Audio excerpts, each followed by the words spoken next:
Anne of Avonlea by Lucy Maud Montgomery. Chapter 12. A Jonah Day. It really began the night before, with a restless, wakeful vigil of grumbling toothache. When Anne arose in the dull, bitter winter morning, she felt that life was flat, stale, and unprofitable.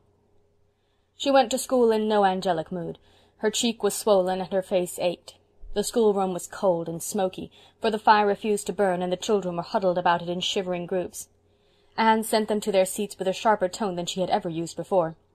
Anthony Pye strutted to his with his usual impertinent swagger, and she saw him whisper something to his seatmate, and then glance at her with a grin.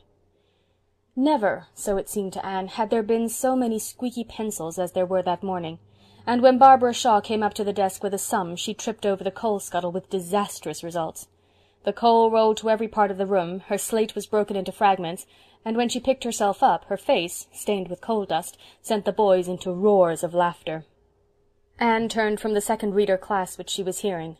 "Really, Barbara," she said icily, "if you cannot move without falling over something, you'd better remain in your seat. It is positively disgraceful for a girl of your age to be so awkward." Poor Barbara stumbled back to her desk, her tears combining with the coal dust to produce an effect truly grotesque. Never before had her beloved, sympathetic teacher spoken to her in such a tone or fashion, and Barbara was heartbroken. Anne herself felt a prick of conscience, but it only served to increase her mental irritation, and the second reader class remember that lesson yet, as well as the unmerciful infliction of arithmetic that followed. Just as Anne was snapping the sums out, St. Clair Donnell arrived breathlessly. "You are half an hour late, St. Clair," Anne reminded him frigidly. "Why is this?" "Please, miss, I had to help Ma make a pudding for dinner, because we're expecting company and Clarice Elmire is sick," was St. Clair's answer, given in a perfectly respectful voice, but nevertheless provocative of great mirth among his mates. "Take your seat and work out the 6 problems on page 84 of your arithmetic for punishment," said Anne. St. Clair looked rather amazed at her tone, but went meekly to his desk and took out his slate. Then he stealthily passed a small parcel to Joe Sloane across the aisle. Anne caught him in the act, and jumped to a fatal conclusion about that parcel. Old Mrs. Hiram Sloane had lately taken to making and selling nut cakes by way of adding to her scanty income. The cakes were specially tempting to small boys, and for several weeks Anne had had not a little trouble in regard to them. On their way to school the boys would invest their spare cash at Mrs. Hiram's, bring the cakes along with them to school, and, if possible, eat them and treat their mates during school hours. Anne had warned them that if they brought any more cakes to school they would be confiscated. And yet here was St. Clair Donnell coolly passing a parcel of them, wrapped up in the blue and white striped paper Mrs. Hiram used, under her very eyes. "Joseph," said Anne quietly, "bring that parcel here." Joe, startled and abashed, obeyed. He was a fat urchin who always blushed and stuttered when he was frightened. Never did anybody look more guilty than poor Joe at that moment. "Throw it into the fire," said Anne. Joe looked very blank. "Please, miss," he began. "Do as I tell you, Joseph, without any words about it." But, miss, there," gasped Joe in desperation. "Joe, are you going to obey me, or are you not?" said Anne. A bolder and more self-possessed lad than Joe Sloane would have been overawed by her tone and the dangerous flash of her eyes. This was a new Anne whom none of her pupils had ever seen before. Joe, with an agonized glance at St. Clair, went to the stove, opened the big square front door, and threw the blue and white parcel in, before St. Clair, who had sprung to his feet, could utter a word. Then he dodged back just in time. For a few moments the terrified occupants of Avonlea School did not know whether it was an earthquake or a volcanic explosion that had occurred. The innocent-looking parcel, which Anne had rashly supposed to contain Mrs. Hiram's nut-cakes, really held an assortment of firecrackers and pinwheels, for which Warren Sloane had sent to town by St. Clair Donnell's father the day before, intending to have a birthday celebration that evening. The crackers went off in a thunderclap of noise, and the pinwheels, bursting out of the door, spun madly around the room, hissing and spluttering. Anne dropped into her chair, white with dismay, and all the girls climbed shrieking upon their desks. Joe Sloane stood as one transfixed in the midst of the commotion, and St. Clair, helpless with laughter, rocked to and fro in the aisle. Prillie Rogerson fainted, and Annetta Bell went into hysterics. It seemed a long time, although it was really only a few minutes, before the last pinwheel subsided. Anne, recovering herself, sprang to open doors and windows and let out the gas and smoke which filled the room. Then she helped the girls carry the unconscious Prillie into the porch, where Barbara Shaw, in an agony of desire to be useful, poured a pailful of half-frozen water over Prillie's face and shoulders before anyone could stop her. It was a full hour before quiet was restored, but it was a quiet that might be felt. Everybody realized that even the explosion had not cleared the teacher's mental atmosphere. Nobody, except Anthony Pye, dared whisper a word. Ned Clay accidentally squeaked his pencil while working a sum, caught Anne's eye, and wished the floor would open and swallow him up. The geography class were whisked through a continent with a speed that made them dizzy. The grammar class were parsed and analyzed within an inch of their lives. Chester Sloane, spelling odoriferous with 2 F's, was made to feel that he could never live down the disgrace of it, either in this world or that which is to come. Anne knew that she had made herself ridiculous, and that the incident would be laughed over that night at a score of tea-tables, but the knowledge only angered her further. In a calmer mood she could have carried off the situation with a laugh, but now that was impossible, so she ignored it in icy disdain. When Anne returned to the school after dinner, all the children were as usual in their seats, and every face was bent studiously over a desk except Anthony Pye's. He peered across his book at Anne, his black eyes sparkling with curiosity and mockery. Anne twitched open the drawer of her desk in search of chalk, and under her very hand a lively mouse sprang out of the drawer, scampered over the desk, and leapt to the floor. Anne screamed and sprang back, as if it had been a snake, and Anthony Pye laughed aloud. Then a silence fell, a very creepy, uncomfortable silence. Annetta Bell was of 2 minds whether to go into hysterics again or not, especially as she didn't know just where the mouse had gone, but she decided not to. Who could take any comfort out of hysterics with a teacher so white-faced and so blazing-eyed standing before one? "Who put that mouse in my desk?" said Anne. Her voice was quite low, but it made a shiver go up and down Paul Irving's spine. Joe Sloane caught her eye, felt responsible from the crown of his head to the sole of his feet, but stuttered out wildly, "Not me, teacher, not me." Anne paid no attention to the wretched Joseph. She looked at Anthony Pye, and Anthony Pye looked back, unabashed and unashamed. "Anthony, was it you?" "Yes, it was," said Anthony insolently. Anne took her pointer from her desk. It was a long, heavy hardwood pointer. "Come here, Anthony." It was far from being the most severe punishment Anthony Pye had ever undergone. Anne, even the stormy-souled Anne she was at the moment, could not have punished any child cruelly. But the pointer nipped keenly, and finally Anthony's bravado failed him. He winced, and the tears came to his eyes. Anne, conscience-stricken, dropped the pointer and told Anthony to go to his seat. She sat down at her desk feeling ashamed, repentant, and bitterly mortified. Her quick anger was gone, and she would have given much to have been able to seek relief in tears. So all her boasts had come to this. She had actually whipped one of her pupils. How Jane would triumph, and how Mr. Harrison would chuckle. But worse than this, bitterest thought of all, she had lost her last chance of winning Anthony Pye. Never would he like her now. Anne, by what somebody has called a Herculaneum effort, kept back her tears until she got home that night. Then she shut herself in the east gable room and wept all her shame and remorse and disappointment into her pillows. Wept so long that Marilla grew alarmed, invaded the room, and insisted on knowing what the trouble was. "The trouble is, I've got things the matter with my conscience," sobbed Anne. "Oh, this has been such a Jonah day, Marilla. I'm so ashamed of myself. I lost my temper and whipped Anthony Pye." "I'm glad to hear it," said Marilla with decision. "It's what you should have done long ago." "Oh, no, no, Marilla. And I don't see how I can ever look those children in the face again. I feel that I have humiliated myself to the very dust. You don't know how cross and hateful and horrid I was. I can't forget the expression in Paul Irving's eyes. He looked so surprised and disappointed. Oh, Marilla, I have tried so hard to be patient and to win Anthony's liking, and now it has all gone for nothing." Marilla passed her hard, work-worn hand over the girl's glossy, tumbled hair with a wonderful tenderness.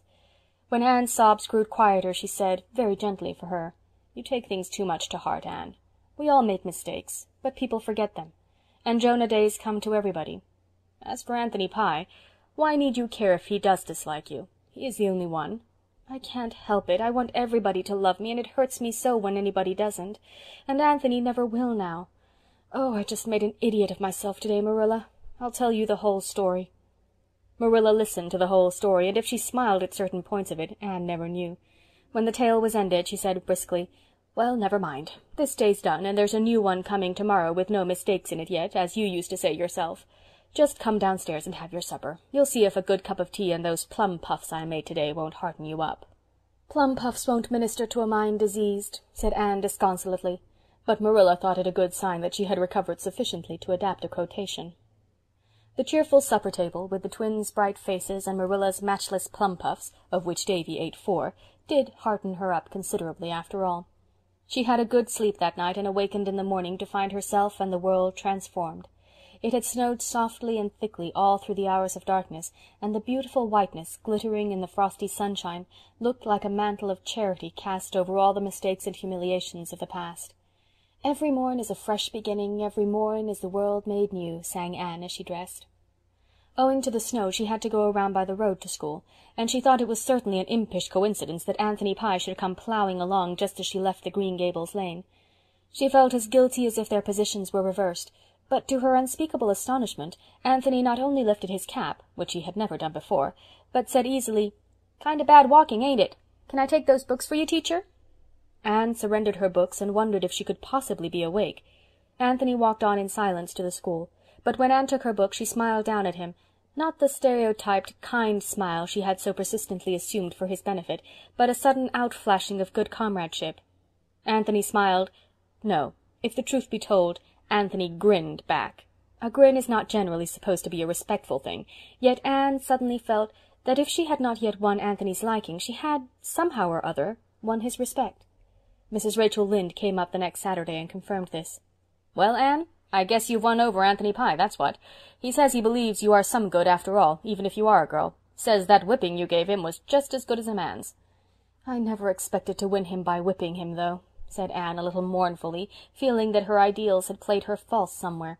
"It doesn't seem right. I'm sure my theory of kindness can't be wrong." "No, but the Pyes are an exception to every known rule, that's what," declared Mrs. Rachel with conviction. Mr. Harrison said, "Thought you'd come to it," when he heard it, and Jane rubbed it in rather unmercifully. End of Chapter 12. Anne of Avonlea by Lucy Maud Montgomery. Chapter 13. A Golden Picnic. Anne, on her way to Orchard Slope, met Diana, bound for Green Gables, just where the mossy old log bridge spanned the brook below the haunted wood, and they sat down by the margin of the Dryad's Bubble, where tiny ferns were unrolling like curly-headed green pixie folk wakening up from a nap. "I was just on my way over to invite you to help me celebrate my birthday on Saturday," said Anne. "Your birthday? But your birthday was in March." "That wasn't my fault," laughed Anne. "If my parents had consulted me, it would never have happened then. I should have chosen to be born in spring, of course. It must be delightful to come into the world with the mayflowers and violets. You would always feel that you were their foster sister. But since I didn't, the next best thing is to celebrate my birthday in the spring. Priscilla is coming over Saturday, and Jane will be home. We'll all 4 start off to the woods and spend a golden day making the acquaintance of the spring. We none of us really know her yet, but we'll meet her back there as we never can anywhere else. I want to explore all those fields and lonely places anyhow. I have a conviction that there are scores of beautiful nooks there that have never really been seen, although they may have been looked at. We'll make friends with wind and sky and sun, and bring home the spring in our hearts." "It sounds awfully nice," said Diana, with some inward distrust of Anne's magic words. "But won't it be very damp in some places yet?" "Oh, we'll wear rubbers," was Anne's concession to practicalities. "And I want you to come over early Saturday morning and help me prepare lunch. I'm going to have the daintiest things possible, things that will match the spring, you understand. Little jelly tarts and lady fingers and drop cookies frosted with pink and yellow icing, and buttercup cake. And we must have sandwiches, too, though they're not very poetical." Saturday proved an ideal day for a picnic, a day of breeze and blue, warm, sunny, with a little rollicking wind blowing across meadow and orchard. Over every sunlit upland and field was a delicate flower-starred green. Mr. Harrison, harrowing at the back of his farm and feeling some of the spring witch-work even in his sober, middle-aged blood, saw 4 girls, basket-laden, tripping across the end of his field where it joined a fringing woodland of birch and fir. Their blithe voices and laughter echoed down to him. "It's so easy to be happy on a day like this, isn't it?" Anne was saying, with true Annish philosophy. "Let's try to make this a really golden day, girls, a day to which we can always look back with delight. We're to seek for beauty and refuse to see anything else. Begone, dull care. Jane, you are thinking of something that went wrong in school yesterday." "How do you know?" gasped Jane, amazed. "Oh, I know the expression. I felt it often enough on my own face. But put it out of your mind, there's a dear. It will keep till Monday. Or if it doesn't, so much the better. Oh, girls, girls, see that patch of violets? There's something for memory's picture gallery. When I'm 80 years old, if I ever am, I shall shut my eyes and see those violets just as I see them now. That's the first good gift our day has given us." "If a kiss could be seen, I think it would look like a violet," said Priscilla. Anne glowed. "I'm so glad you spoke that thought, Priscilla, instead of just thinking it and keeping it to yourself. This world would be a much more interesting place, although it is very interesting anyhow, if people spoke out their real thoughts." "It would be too hot to hold some folks," quoted Jane sagely. "I suppose it might be, but that would be their own faults for thinking nasty things. Anyhow, we can tell all our thoughts today because we are going to have nothing but beautiful thoughts. Everybody can say just what comes into her head. That is conversation. Here's a little path I never saw before. Let's explore it." The path was a winding one, so narrow that the girls walked in single file, and even then the fir boughs brushed their faces. Under the firs were velvety cushions of moss, and further on, where the trees were smaller and fewer, the ground was rich in a variety of green growing things. "What a lot of elephants' ears!" exclaimed Diana. "I'm going to pick a big bunch, they're so pretty." "How did such graceful, feathery things ever come to have such a dreadful name?" asked Priscilla. "Because the person who first named them either had no imagination at all, or else far too much," said Anne. "Oh, girls, look at that!" That was a shallow woodland pool in the centre of a little open glade where the path ended. Later on in the season it would be dried up and its place filled with a rank growth of ferns, but now it was a glimmering, placid sheet, round as a saucer and clear as crystal. A ring of slender young birches encircled it, and little ferns fringed its margin. "How sweet!" said Jane. "Let us dance around it like wood-nymphs," cried Anne, dropping her basket and extending her hands. But the dance was not a success, for the ground was boggy, and Jane's rubbers came off. "You can't be a wood-nymph if you have to wear rubbers," was her decision. "Well, we must name this place before we leave it," said Anne, yielding to the indisputable logic of facts. "Everybody suggest a name and we'll draw lots. Diana?" "Birch Pool," suggested Diana promptly. "Crystal Lake," said Jane. Anne, standing behind them, implored Priscilla with her eyes not to perpetrate another such name, and Priscilla rose to the occasion with Glimmerglass. Anne's selection was the Fairy's Mirror. The names were written on strips of birch bark with a pencil schoolma'am Jane produced from her pocket, and placed in Anne's hat. Then Priscilla shut her eyes and drew one. "Crystal Lake," read Jane triumphantly. Crystal Lake it was, and if Anne thought that chance had played the pool a shabby trick, she did not say so. Pushing through the undergrowth beyond, the girls came out to the young green seclusion of Mr. Silas Sloane's back pasture. Across it they found the entrance to a lane striking up through the woods, and voted to explore it also. It rewarded their quest with a succession of pretty surprises. First, skirting Mr. Sloane's pasture, came an archway of wild cherry-trees all in bloom. The girls swung their hats on their arms and wreathed their hair with the creamy, fluffy blossoms. Then the lane turned at right angles and plunged into a spruce wood so thick and dark that they walked in a gloom as of twilight, with not a glimpse of sky or sunlight to be seen. "This is where the bad wood-elves dwell," whispered Anne. "They are impish and malicious, but they can't harm us because they are not allowed to do evil in the spring. There was one peeping at us around that old twisted fir, and didn't you see a group of them on that big freckly toadstool we just passed? The good fairies always dwell in the sunshiny places." "I wish there really were fairies," said Jane. "Wouldn't it be nice to have 3 wishes granted you, or even only 1? What would you wish for, girls, if you could have a wish granted?" "I'd wish to be rich and beautiful and clever." "I'd wish to be tall and slender," said Diana. "I would wish to be famous," said Priscilla. Anne thought of her hair and then dismissed the thought as unworthy. "I'd wish it might be spring all the time, and in everybody's heart and all our lives," she said. "But that," said Priscilla, "would be just wishing this world were like heaven." "Only like a part of heaven. In the other parts there would be summer and autumn, yes, and a bit of winter too. I think I want glittering snowy fields and white frosts in heaven sometimes. Don't you, Jane?" I don't know," said Jane uncomfortably. Jane was a good girl, a member of the church, who tried conscientiously to live up to her profession and believed everything she had been taught. But she never thought about heaven any more than she could help, for all that. "Minnie May asked me the other day if we would wear our best dresses every day in heaven," laughed Diana. "And didn't you tell her we would?" asked Anne. "Mercy, no! I told her we wouldn't be thinking of dresses at all there." "Oh, I think we will, a little," said Anne earnestly. "There'll be plenty of time in all eternity for it without neglecting more important things. I believe we'll all wear beautiful dresses, or I suppose raiment would be a more suitable way of speaking. I shall want to wear pink for a few centuries at first. It would take me that long to get tired of it, I feel sure. I do love pink so, and I can never wear it in this world." Past the spruces the lane dipped down into a sunny little open, where a log bridge spanned a brook. And then came the glory of a sunlit beechwood, where the air was like transparent golden wine, and the leaves fresh and green, and the wood floor a mosaic of tremulous sunshine. Then more wild cherries, and a little valley of lissom fares, and then a hill so steep that the girls lost their breath climbing it, but when they reached the top and came out into the open, the prettiest surprise of all awaited them. Beyond were the back fields of the farms that ran out onto the upper Carmody road. Just before them, hemmed in by beeches and firs but open to the south, was a little corner, and in it a garden, or what had once been a garden. A tumble-down stone dyke, overgrown with mosses and grass, surrounded it. Along the eastern side ran a row of garden cherry-trees, white as snowdrift.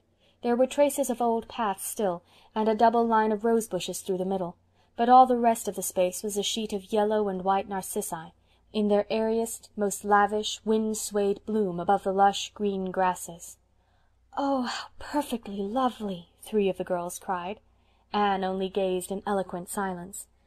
"How in the world does it happen that there ever was a garden back here?" said Priscilla in amazement. "It must be Hester Gray's garden," said Diana. "I've heard Mother speak of it, but I never saw it before, and I wouldn't have supposed that it could be in existence still. You've heard the story, Anne?" "No, but the name seems familiar to me." "Oh, you've seen it in the graveyard. She is buried down there in the poplar corner. You know the little brown stone with the opening gates carved on it, and sacred to the memory of Hester Gray, aged 22. Jordan Gray is buried right beside her, but there's no stone to him. It's a wonder Marilla never told you about it, Anne. To be sure, it happened 30 years ago, and everybody has forgotten." "Well, if there's a story, we must have it," said Anne. "Let's sit right down here among the narcissi, and Diana will tell it. Why, girls, there are hundreds of them.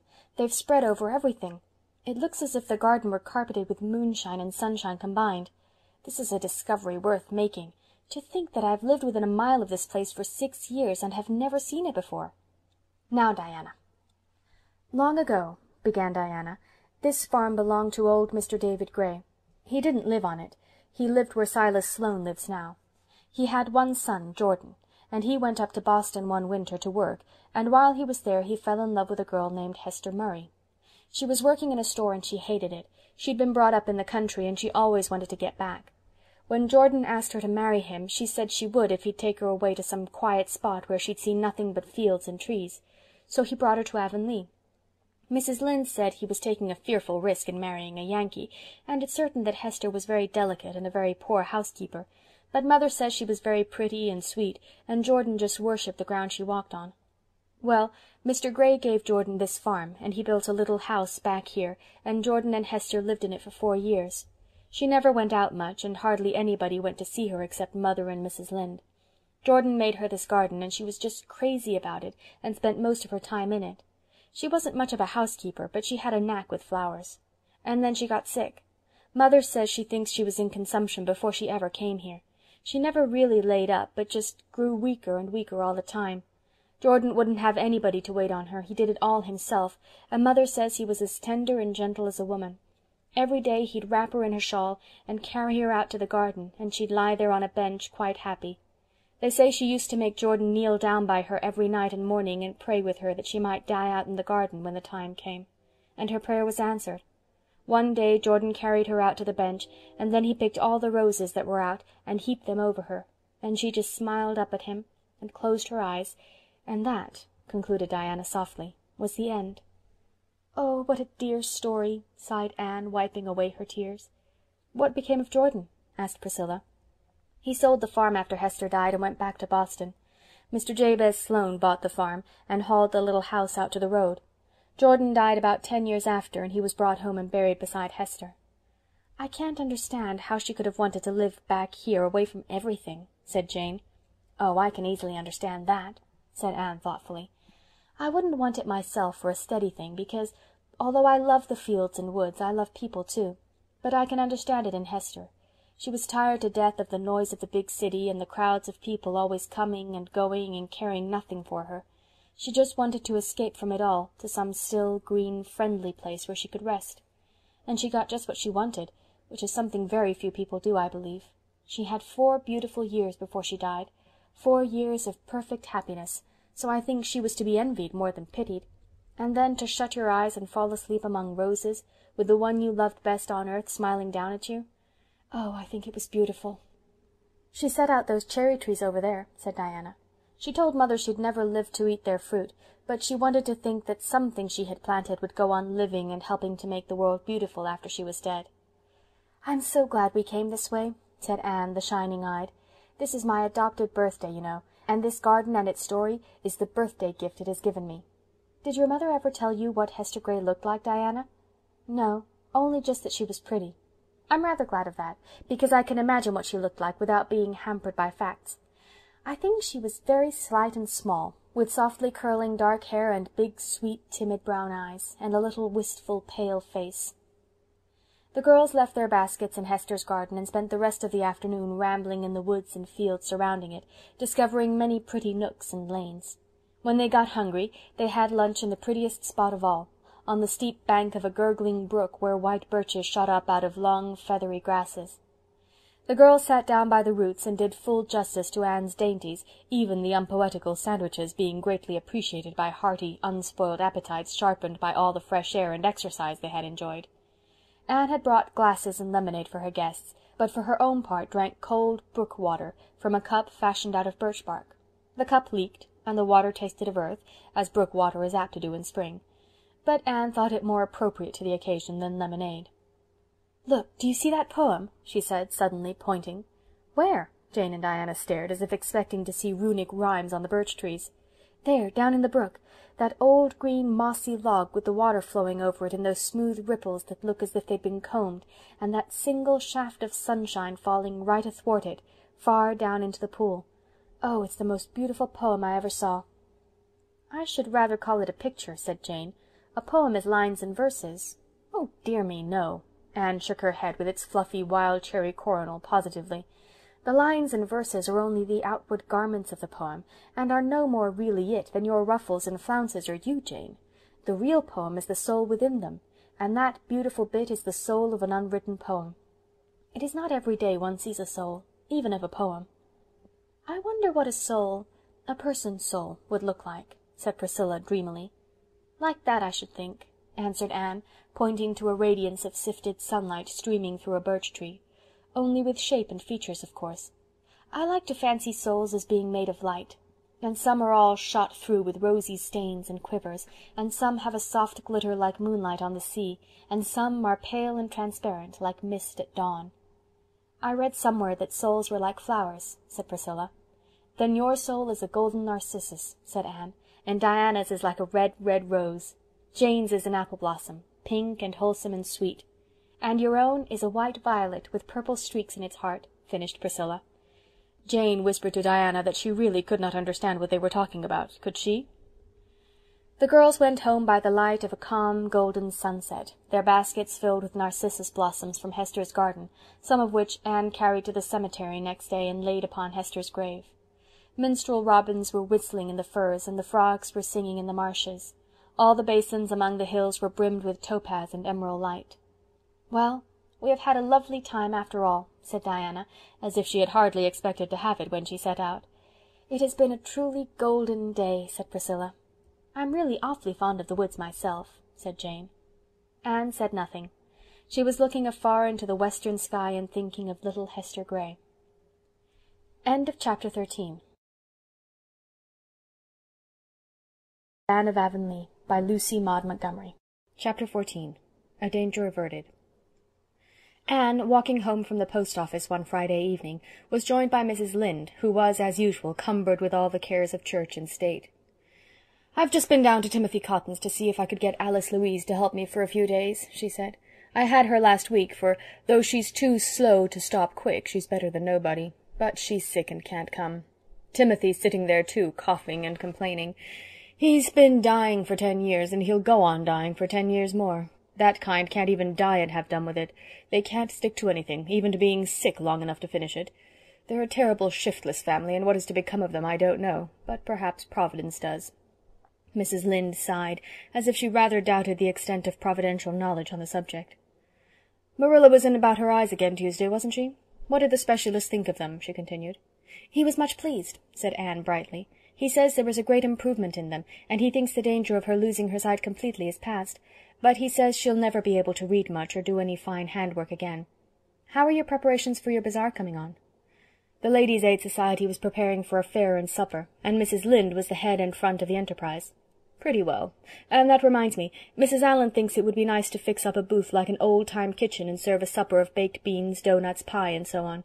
We're collecting old-fashioned fixings everywhere. Mrs. Simon Fletcher is going to lend us her mother's braided rugs, and Mrs. Levi Bolter some old chairs, and Aunt Mary Shaw will lend us her cupboard with the glass doors. I suppose Marilla will let us have her brass candlesticks, and we want all the old dishes we can get. Mrs. Allen is specially set on having a real blue willow-ware platter if we can find one, but nobody seems to have one. Do you know where we could get one?" "Miss Josephine Barry has one.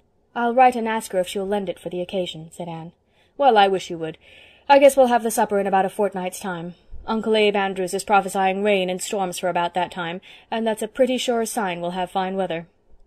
The said Uncle Abe, it may be mentioned, was at least like other prophets in that he had small honor in his own country. He was, in fact, considered in the light of a standing joke, for few of his weather predictions were ever fulfilled. Mr. Elisha Wright, who labored under the impression that he was a local wit, used to say that nobody in Avonlea ever thought of looking in the Charlottetown dailies for weather probabilities. No, they just asked Uncle Abe what it was going to be tomorrow, and expected the opposite. Nothing daunted, Uncle Abe kept on prophesying. "We want to have the fair over before the election comes off," continued Mrs. Lynde, "for the candidates will be sure to come and spend lots of money. The Tories are bribing right and left, so they might as well be given a chance to spend their money honestly for once." Anne was a red-hot conservative out of loyalty to Matthew's memory, but she said nothing. She knew better than to get Mrs. Lynde started on politics. She had a letter from Marilla, postmarked from a town in British Columbia. "It's probably from the children's uncle," she said excitedly when she got home. "Oh, Marilla, I wonder what he says about them." "The best plan might be to open it and see," said Marilla curtly. A close observer might have thought that she was excited also, but she would have rather died than show it. Anne tore open the letter and glanced over the somewhat untidy and poorly written contents. "He says he can't take the children this spring. He's been sick most of the winter, and his wedding is put off. He wants to know if we can keep them till the fall, and he'll try and take them then. We will, of course, won't we, Marilla?" "I don't see that there is anything else for us to do," said Marilla rather grimly, although she felt a secret relief. "Anyhow, they're not so much trouble as they were. Or else we've got used to them. Davy has improved a great deal." "His manners are certainly better," said Anne cautiously, as if she were not prepared to say as much for his morals. Anne had come home from school the previous evening to find Marilla await an aid meeting, Dora asleep on the kitchen sofa, and Davy in the sitting-room closet, blissfully absorbing the contents of a jar of Marilla's famous yellow plum preserves, company jam, Davy called it, which he had been forbidden to touch. He looked very guilty when Anne pounced on him and whisked him out of the closet. "Davy Keith, don't you know that it is very wrong of you to be eating that jam when you were told never to meddle with anything in that closet?" "Yes, I knew it was wrong," admitted Davy uncomfortably, "but plum jam is awful nice, Anne. I just peeped in, and it looked so good I thought I'd just take a weeny taste. I stuck my finger in," Anne groaned, "and licked it clean, and it was so much gooder than I'd ever thought that I got a spoon and just sailed in." Anne gave him such a serious lecture on the sin of stealing plum jam that Davy became conscience-stricken and promised with repentant kisses never to do it again. "Anyhow, there'll be plenty of jam in heaven, that's one comfort," he said complacently. Anne nipped a smile in the bud. "Perhaps there will, if we want it," she said. "But what makes you think so?" "Why, it's in the catechism," said Davy. "Oh, no, there's nothing like that in the catechism, Davy." "But I tell you there is," persisted Davy. "It was in that question Marilla taught me last Sunday. Why should we love God? It says, because he makes preserves and redeems us. Preserves is just a holy way of saying jam."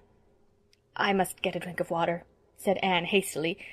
When she came back it cost her some time and trouble to explain to Davy that a certain comma in the said catechism question made a great deal of difference in the meaning. "Well, I thought it was too good to be true," he said at last with a sigh of disappointed conviction.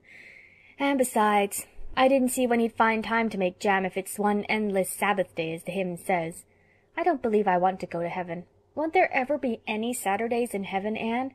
"Yes, Saturdays and every other kind of beautiful days, and every day in heaven will be more beautiful than the one before it, Davy," assured Anne, who was rather glad that Marilla was not by to be shocked. Marilla, it is needless to say, was bringing up the twins in the good old ways of theology, and discouraged all fanciful speculations thereupon. Davy and Dora were taught a hymn, a catechism question, and 2 Bible verses every Sunday.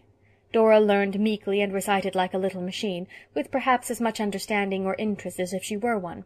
Davy, on the contrary, had a lively curiosity, and frequently asked questions which made Marilla tremble for his fate. "Chester Sloane says we'll do nothing all the time in heaven but walk around in white dresses and play on harps. And he says he hopes he won't have to go till he's an old man, 'cause maybe he'll like it better then. And he thinks it will be horrid to wear dresses, and I think so too. Why can't men angels wear trousers, Anne? Chester Sloane is interested in those things, 'cause they're going to make a minister of him. He's got to be a minister, 'cause his grandmother left the money to send him to college, and he can't have it unless he's a minister. She thought a minister was such a 'spectable thing to have in a family. Chester says he doesn't mind much, though he'd rather be a blacksmith, but he's bound to have all the fun he can before he begins to be a minister, 'cause he doesn't expect to have much afterwards. I ain't going to be a minister. I'm going to be a storekeeper like Mr. Blair, and keep heaps of candy and bananas. But I'd rather like going to your kind of a heaven if they'd let me play a mouth organ instead of a harp. Do you suppose they would?" "Yes, I think they would if you wanted it," was all Anne could trust herself to say.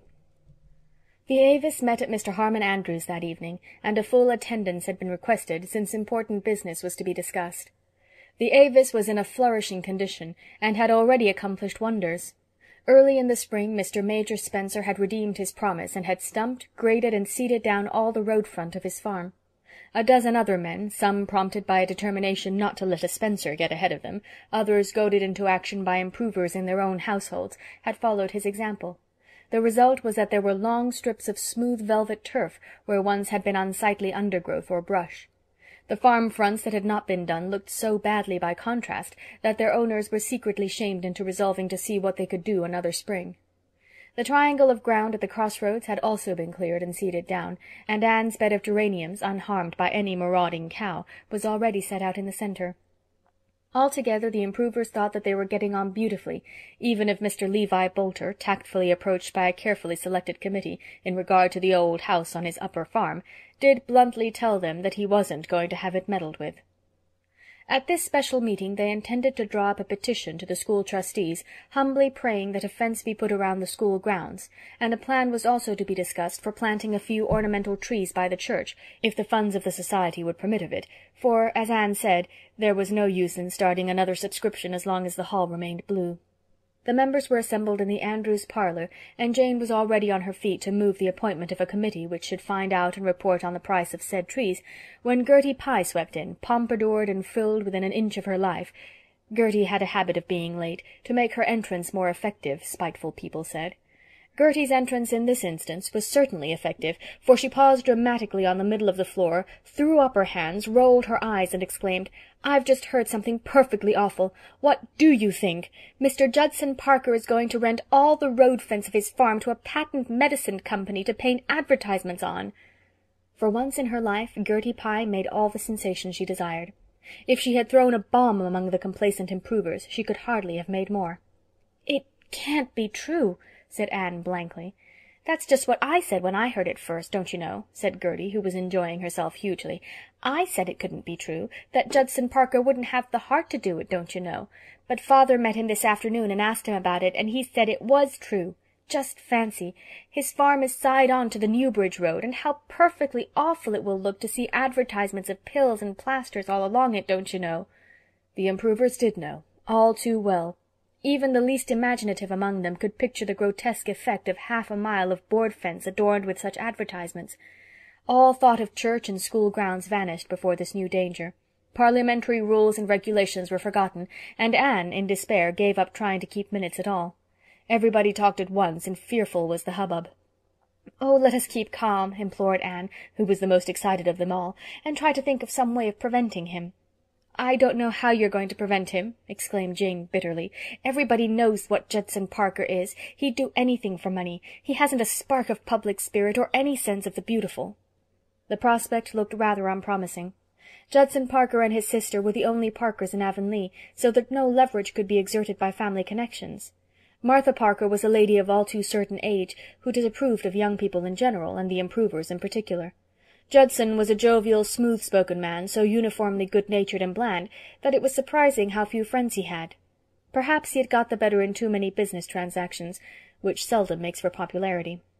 He was reputed to be very sharp, and it was the general opinion that he hadn't much principle. "If Judson Parker has a chance to turn an honest penny, as he says himself, he'll never lose it," declared Fred Wright. "Is there nobody who has any influence over him?" asked Anne despairingly. "He goes to see Louisa Spencer at White Sands," suggested Carrie Sloane. "Perhaps she could coax him not to rent his fences." "Not she," said Gilbert emphatically. "I know Louisa Spencer well. She doesn't believe in village improvement societies, but she does believe in dollars and cents. She'd be more likely to urge Judson on than to dissuade him." "The only thing to do is to appoint a committee to wait on him and protest," said Julia Bell. "And you must send girls, for he'd hardly be civil to boys. But I won't go, so nobody need nominate me." "Better send Anne alone," said Oliver Sloane. "She can talk Judson over if anybody can." Anne protested. She was willing to go and do the talking, but she must have others with her for moral support. Diana and Jane were therefore appointed to support her morally, and the improvers broke up, buzzing like angry bees with indignation. Anne was so worried that she didn't sleep until nearly morning, and then she dreamed that the trustees had put a fence around the school and painted "Try Purple Pills" all over it. The committee waited on Judson Parker the next afternoon. Anne pleaded eloquently against his nefarious design, and Jane and Diana supported her morally and valiantly. Judson was sleek, suave, flattering, paid them several compliments of the delicacy of sunflowers, felt real bad to refuse such charming young ladies, but business was business, couldn't afford to let sentiment stand in the way these hard times. "But I'll tell you what I will do," he said with a twinkle in his light, full eyes. "I'll tell the agent that he must use only handsome, tasty colors, red and yellow and so on. I'll tell him he mustn't paint the ads blue on any account." The vanquished committee retired, thinking things not lawful to be uttered. "We have done all we can do, and must simply trust the rest to Providence," said Jane, with an unconscious imitation of Mrs. Lynde's tone and manner. "I wonder if Mr. Allen could do anything," reflected Diana. Anne shook her head. "No, it's no use to worry Mr. Allen, especially now when the baby's so sick. Judson would slip away from him as smoothly as from us, although he has taken to going to church quite regularly just now. That is simply because Louisa Spencer's father is an elder and very particular about such things." "Judson Parker is the only man in Avonlea who would dream of renting his fences," said Jane indignantly. "Even Levi Bolter or Lorenzo White would never stoop to that, tight-fisted as they are. They would have too much respect for public opinion." Public opinion was certainly down on Judson Parker when the facts became known, but that did not help matters much. Judson chuckled to himself and defied it, and the improvers were trying to reconcile themselves to the prospect of seeing the prettiest part of the Newbridge Road defaced by advertisements, when Anne rose quietly at the president's call for reports of committees on the occasion of the next meeting of the society, and announced that Mr. Judson Parker had instructed her to inform the society that he was not going to rent his fences to the Patent Medicine Company. Jane and Diana stared as if they found it hard to believe their ears. Parliamentary etiquette, which was generally very strictly enforced in the Avis, forbade them giving instant vent to their curiosity, but after the society adjourned, Anne was besieged for explanations. Anne had no explanation to give. Judson Parker had overtaken her on the road the preceding evening, and told her that he had decided to humour the Avis in its peculiar prejudice against patent medicine advertisements. That was all Anne would say, then or ever afterwards, and it was the simple truth. But when Jane Andrews, on her way home, confided to Oliver Sloane her firm belief that there was more behind Judson Parker's mysterious change of heart than Anne Shirley had revealed, she spoke the truth also.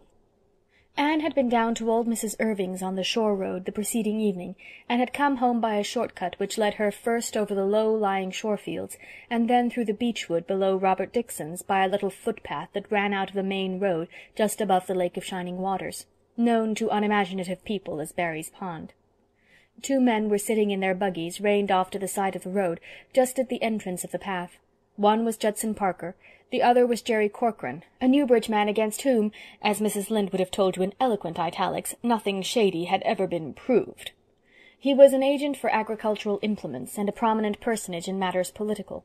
He had a finger, and some people said all his fingers, in every political pie that was cooked, and as Canada was on the eve of a general election, Jerry Corcoran had been a busy man for many weeks, canvassing the county in the interests of his party's candidate.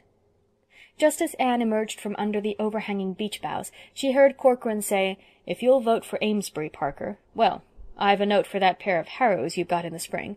I suppose you wouldn't object to having it back, eh?" "Well, since you put it that way," drawled Judson with a grin, "I reckon I might as well do it. A man must look out for his own interests in these hard times." Both saw Anne at this moment, and conversation abruptly ceased. Anne bowed frostily and walked on, with her chin slightly more tilted than usual. Soon Judson Parker overtook her. "Have a lift, Anne?" he inquired genially. "Thank you, no," said Anne politely, but with a fine, needle-like disdain in her voice that pierced even Judson Parker's none too sensitive consciousness. His face reddened, and he twitched his reins angrily, but the next second prudential considerations checked him. He looked uneasily at Anne, as she walked steadily on, glancing neither to the right nor to the left. Had she heard Corcoran's unmistakable offer and his own too plain acceptance of it? Confound Corcoran! If he couldn't put his meaning into less dangerous phrases, he'd get into trouble some of these long-come-shorts. And confound red-headed schoolma'ams with a habit of popping out of beech-woods where they had no business to be. If Anne had heard Judson Parker measuring her corn in his own half-bushel, as the country saying went, and cheating himself thereby, as such people generally do, believed that she would tell it far and wide. Now Judson Parker, as has been seen, was not overly regardful of public opinion, but to be known as having accepted a bribe would be a nasty thing, and if it ever reached Isaac Spencer's ears, farewell forever to all hope of winning Louisa Jane with her comfortable prospects as the heiress of a well-to-do farmer. Judson Parker knew that Mr. Spencer looked somewhat askance at him as it was. He could not afford to take any risks. "Ahem! Anne, I've been wanting to see you about that little matter we were discussing the other day. I've decided not to let my fences to that company after all. A society with an aim like yours ought to be encouraged." Anne thawed out the merest trifle. "Thank you," she said. And you needn't mention that little conversation of mine with Jerry." "I have no intention of mentioning it in any case," said Anne icily, for she would have seen every fence in Avonlea painted with advertisements before she would have stooped to bargain with a man who would sell his vote. Just so," agreed Judson, imagining that they understood each other beautifully. "I didn't suppose you would. Of course I was only stringing Jerry. He thinks he's so all-fired cute and smart. I've no intention of voting for Amesbury. I'm going to vote for Grant, as I've always done. You'll see that when the election comes off. I just led Jerry on to see if he would commit himself. It's all right about the fence. You can tell the improvers that." "It takes all sorts of people to make a world, as I've often heard. But I think there are some who could be spared," Anne told her reflection in the east gable mirror that night. "I wouldn't have mentioned the disgraceful thing to a soul anyhow, so my conscience is clear on that score. I really don't know who or what is to be thanked for this. I did nothing to bring it about, and it's hard to believe that Providence ever works by means of the kind of politics men like Judson Parker and Jerry Corcoran have." End of Chapter 14. Anne of Avonlea by Lucy Maud Montgomery. Chapter 15. The Beginning of Vacation. Anne locked the schoolhouse door on a still, yellow evening, when the winds were purring in the spruces around the playground, and the shadows were long and lazy by the edge of the woods. She dropped the key into her pocket with a sigh of satisfaction. The school year was ended. She had been re-engaged for the next, with many expressions of satisfaction. Only Mr. Harmon Andrews told her she ought to use the strap oftener, and 2 delightful months of a well-earned vacation beckoned her invitingly. Anne felt at peace with the world and herself as she walked down the hill with her basket of flowers in her hand. Since the earliest Mayflowers, Anne had never missed her weekly pilgrimage to Matthew's grave.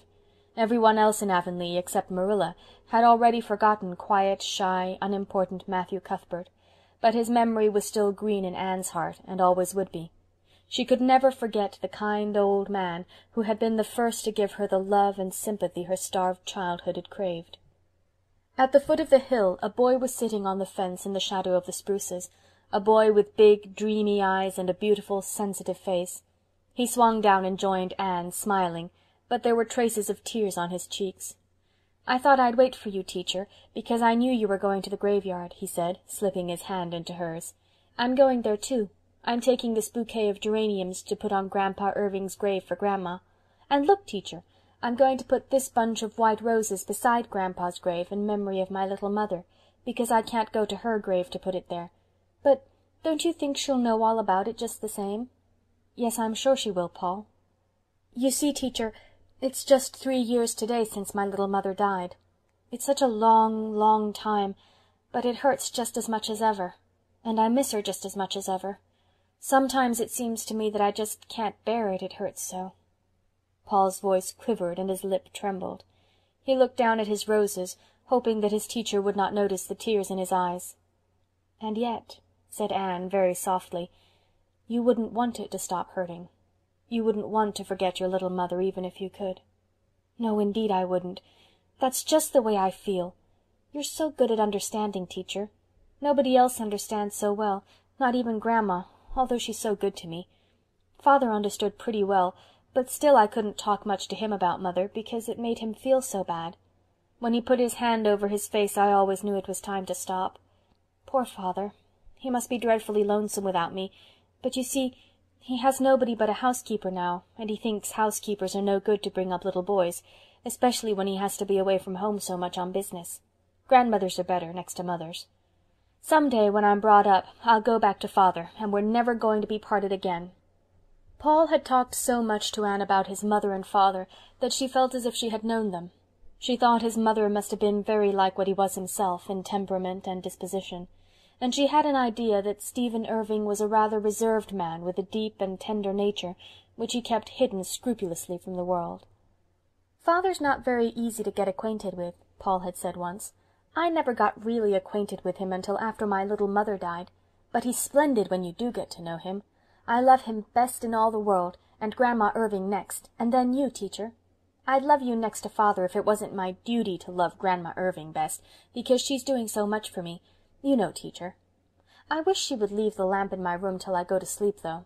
She takes it right out as soon as she tucks me up, because she says I mustn't be a coward. I'm not scared, but I'd rather have the light.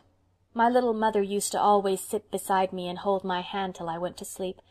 I expect she spoiled me. Mothers do sometimes, you know."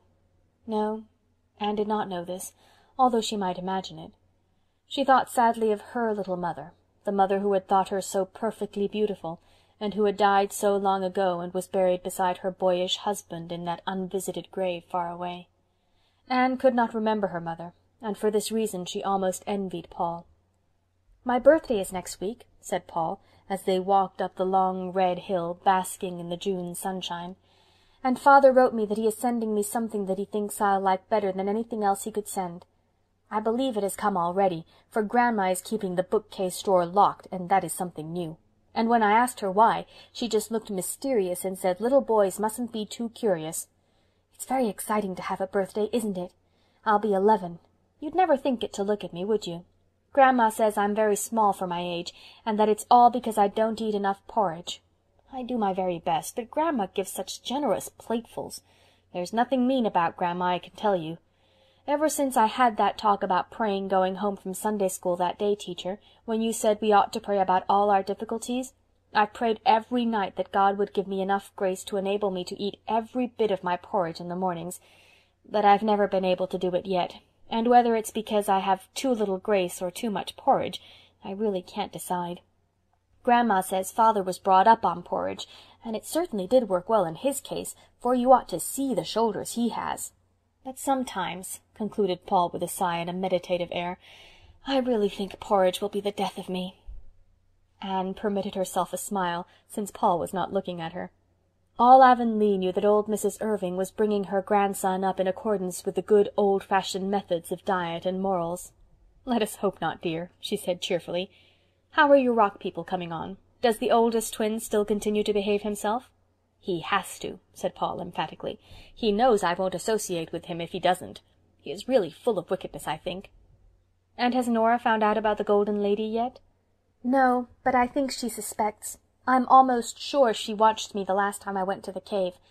I don't mind if she finds out. It is only for her sake I don't want her to, so that her feelings won't be hurt. But if she is determined to have her feelings hurt, it can't be helped. If I were to go to the shore some night with you, do you think I could see your Rock people too?" Paul shook his head gravely. "No, I don't think you could see my Rock people. I'm the only person who can see them. But you could see Rock people of your own. You're one of the kind that can. We're both that kind. You know, teacher," he added, squeezing her hand chummily. "Isn't it splendid to be that kind, teacher?" "Splendid," Anne agreed, grey shining eyes looking down into blue shining ones. Anne and Paul both knew how fair the realm imagination opens to the view, and both knew the way to that happy land. There the rose of joy bloomed immortal by dale and stream, clouds never darkened the sunny sky, sweet bells never jangled out of tune, and kindred spirits abounded. The knowledge of that land's geography, east o' the sun, west o' the moon, is priceless lore, not to be bought in any market-place. It must be the gift of the good fairies at birth, and the years can never deface it or take it away. It is better to possess it, living in a garret, than to be the inhabitant of palaces without it. The Avonlea graveyard was as yet the grass-grown solitude it had always been. To be sure, the improvers had an eye on it, and Priscilla Grant had read a paper on cemeteries before the last meeting of the society. At some future time the improvers meant to have the lichened, wayward old board fence replaced by a neat wire railing, the grass mown, and the leaning monuments straightened up. Anne put on Matthew's grave the flowers she had brought for it, and then went over to the little poplar-shaded corner where Hester Gray slept. Ever since the day of the spring picnic, Anne had put flowers on Hester's grave when she visited Matthew's. The evening before she had made a pilgrimage back to the little deserted garden in the woods, and brought therefrom some of Hester's own white roses. "I thought you would like them better than any others, dear," she said softly. Anne was still sitting there when a shadow fell over the grass, and she looked up to see Mrs. Allan. They walked home together. Mrs. Allan's face was not the face of the girl bride whom the minister had brought to Avonlea 5 years before. It had lost some of its bloom and youthful curves, and there were fine, patient lines about eyes and mouth. A tiny grave in that very cemetery accounted for some of them, and some new ones had come during the recent illness, now happily over, of her little son. But Mrs. Allan's dimples were as sweet and sudden as ever, her eyes as clear and bright and true, and what her face lacked of girlish beauty was now more than atoned for in added tenderness and strength. "I suppose you are looking forward to your vacation, Anne?" she said, as they left the graveyard. Anne nodded. "Yes, I could roll the word as a sweet morsel under my tongue. I think the summer is going to be lovely. For one thing, Mrs. Morgan is coming to the island in July, and Priscilla is going to bring her up. I feel one of my old thrills at the mere thought. I hope you'll have a good time, Anne. You've worked very hard this past year, and you have succeeded." "Oh, I don't know. I've come so far short in so many things. I haven't done what I meant to do when I began to teach last fall. I haven't lived up to my ideals." "None of us ever do," said Mrs. Allan with a sigh. "But then, Anne, you know what Lowell says. Not failure, but low aim is crime. We must have ideals and try to live up to them, even if we never quite succeed. Life would be a sorry business without them. With them it's grand and great. Hold fast to your ideals, Anne." "I shall try. But I have to let go of most of my theories," said Anne, laughing a little. "I had the most beautiful set of theories you ever knew when I started out as a schoolma'am, but every one of them has failed me at some pinch or another." "Even the theory on corporal punishment," teased Mrs. Allan. But Anne flushed. "I shall never forgive myself for whipping Anthony." "Nonsense, dear, he deserved it. And it agreed with him. You have had no trouble with him since, and he has come to think there's nobody like you. Your kindness won his love after the idea that a girl was no good was rooted out of his stubborn mind." "He may have deserved it, but that is not the point. If I had calmly and deliberately decided to whip him because I thought it a just punishment for him, I would not feel over it as I do. But the truth is, Mrs. Allan, that I just flew into a temper and whipped him because of that. I wasn't thinking whether it was just or unjust. Even if he hadn't deserved it, I'd have done it just the same. That is what humiliates me." "Well, we all make mistakes, dear, so just put it behind you. We should regret our mistakes and learn from them, but never carry them forward into the future with us." "There goes Gilbert Blythe on his wheel. Home for his vacation, too, I suppose. How are you and he getting on with your studies?" "Pretty well. We plan to finish the Virgil tonight. There are only 20 lines to do. Then we are not going to study any more until September." "Do you think you will ever get to college?" "Oh, I don't know." Anne looked dreamily afar into the opal-tinted horizon. "Marilla's eyes will never be much better than they are now, although we are so thankful to think that they will not get worse. And then there are the twins. Somehow I don't believe their uncle will ever really send for them.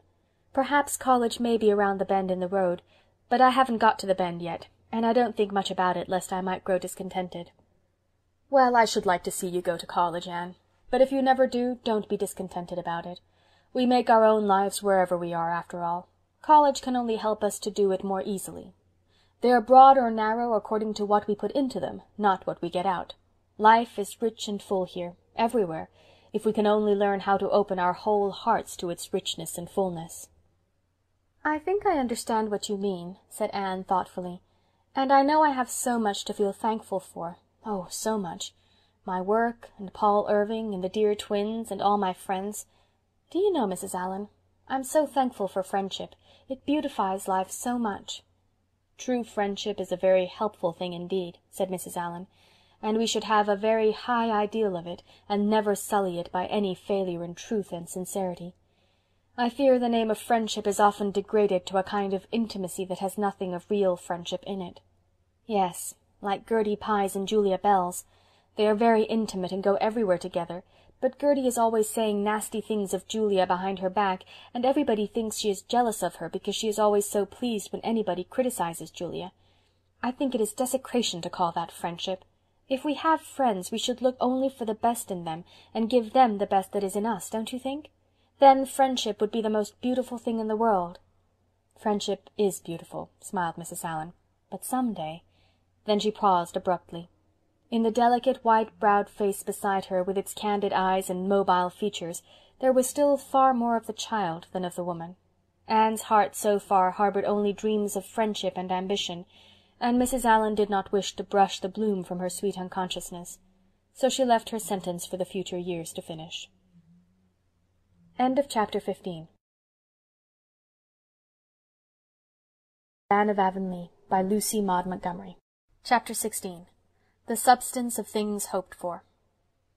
"Anne," said Davy appealingly, scrambling up on the shiny leather-covered sofa in the Green Gables kitchen, where Anne sat reading a letter. "Anne, I'm awful hungry. You've no idea." "I'll get you a piece of bread and butter in a minute," said Anne absently. Her letter evidently contained some exciting news, for her cheeks were as pink as the roses on the big bush outside, and her eyes were as starry as only Anne's eyes could be. "But I ain't bread and butter hungry," said Davy in a disgusted tone. "I'm plum-cake hungry." "Oh," laughed Anne, laying down her letter and putting her arm about Davy to give him a squeeze. "That's a kind of hunger that can be endured very comfortably, Davy boy. You know it's one of Marilla's rules that you can't have anything but bread and butter between meals." "Well, give me a piece then, please." Davy had at last been taught to say please, but he generally tacked it on as an afterthought. He looked with approval at the generous slice Anne presently brought to him. "You always put such a nice lot of butter on it, Anne. Marilla spreads it pretty thin. It slips down a lot easier when there's plenty of butter." The slice slipped down with tolerable ease, judging from its rapid disappearance. Davy slid head first off the sofa, turned a double somersault on the rug, and then sat up and announced decidedly, "Anne, I've made up my mind about heaven. I don't want to go there." "Why not?" asked Anne gravely. "'Cause heaven is in Simon Fletcher's garret, and I don't like Simon Fletcher." "Heaven in Simon Fletcher's garret?" gasped Anne, too amazed even to laugh. "Davy Keith, whatever put such an extraordinary idea into your head?" "Milty Boulter says that's where it is. It was last Sunday in Sunday school. The lesson was about Elijah and Elisha, and I up and asked Miss Rogerson where heaven was. Miss Rogerson looked awful offended. She was cross anyhow, because when she'd asked us what Elijah left Elisha when he went to heaven, Milty Boulter said his old clothes, and us fellows all laughed before we thought. I wish you could think first and do things afterwards, 'cause then you wouldn't do them. But Milty didn't mean to be disrespectful.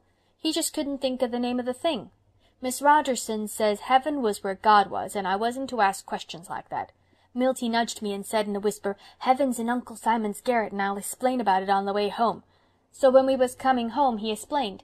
Milty's a great hand at explaining things. Even if he don't know anything about a thing, he'll make up a lot of stuff, and so you get it explained all the same. His mother is Mrs. Simon's sister, and he went with her to the funeral when his cousin Jane Ellen died. The minister said she'd gone to heaven, though Milty says she was lying right before them in the coffin, but he s'posed they carried the coffin to the garret afterwards. Well, when Milty and his mother went upstairs after it was all over to get her bonnet, he asked her where heaven was that Jane Ellen had gone to, and she pointed right to the ceiling and said, 'Up there.' Milty knew there wasn't anything but the garret over the ceiling, so that's how he found out, and he's been awful scared to go to his Uncle Simon's ever since." Anne took Davy on her knee and did her best to straighten out this theological tangle also.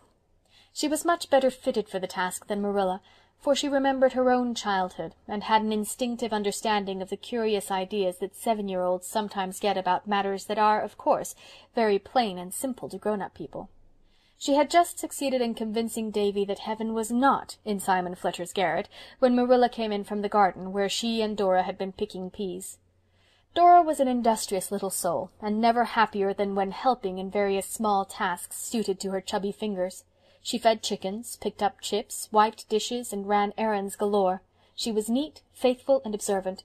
She never had to be told how to do a thing twice, and never forgot any of her little duties. Davy, on the other hand, was rather heedless and forgetful, but he had the born knack of winning love, and even yet Anne and Marilla liked him the better. While Dora proudly shelled the peas and Davy made boats of the pods with masts of matches and sails of paper, Anne told Marilla about the wonderful contents of her letter.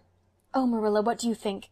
I've had a letter from Priscilla, and she says that Mrs. Morgan is on the island, and that if it is fine Thursday they are going to drive up to Avonlea and will reach here about 12. They will spend the afternoon with us and go to the hotel at White Sands in the evening, because some of Mrs. Morgan's American friends are staying there.